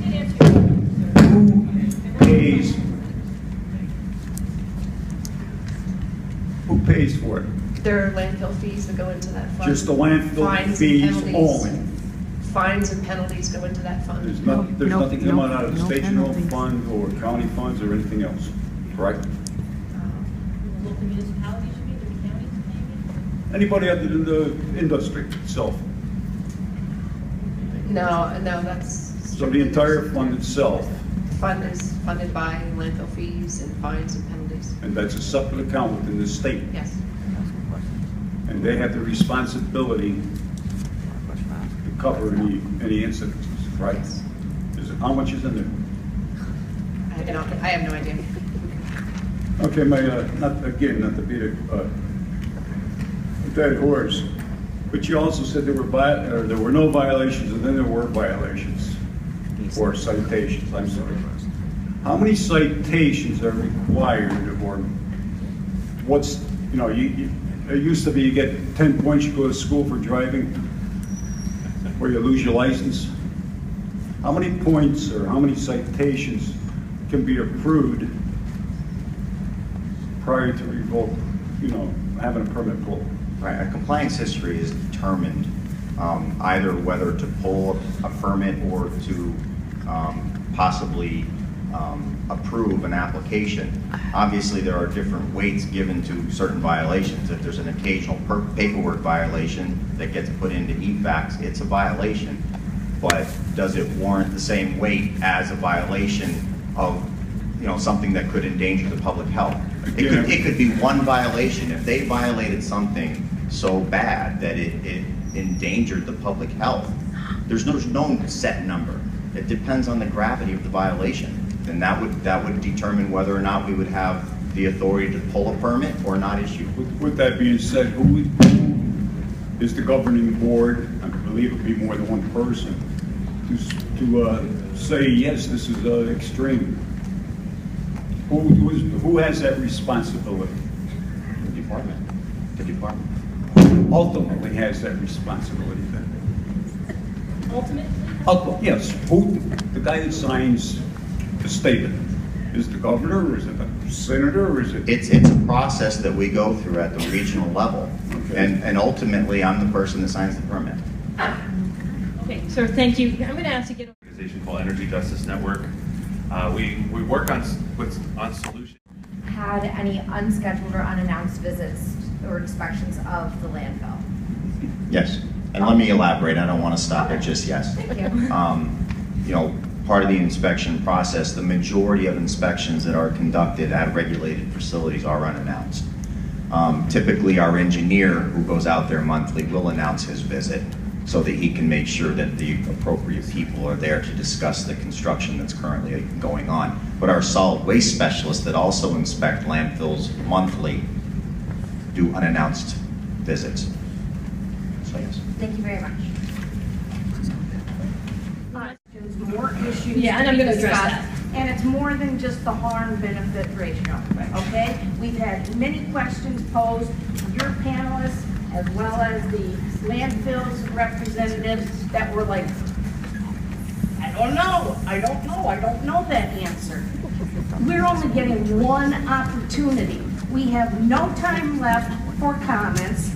You'll have time for the public hearing. You promised that the majority of the time had to be just questions, okay? And now it's 10 o'clock and nobody is able to make comments. Is there anybody else that has questions? No, this is not meant for comments. Well, let's, Okay. there's Okay, this meeting is adjourned now at 10 o'clock because we can't take any more questions. If you have any more questions, just a hell of a lot you can email the questions to Roger Bellis. If you can put that back up, AJ.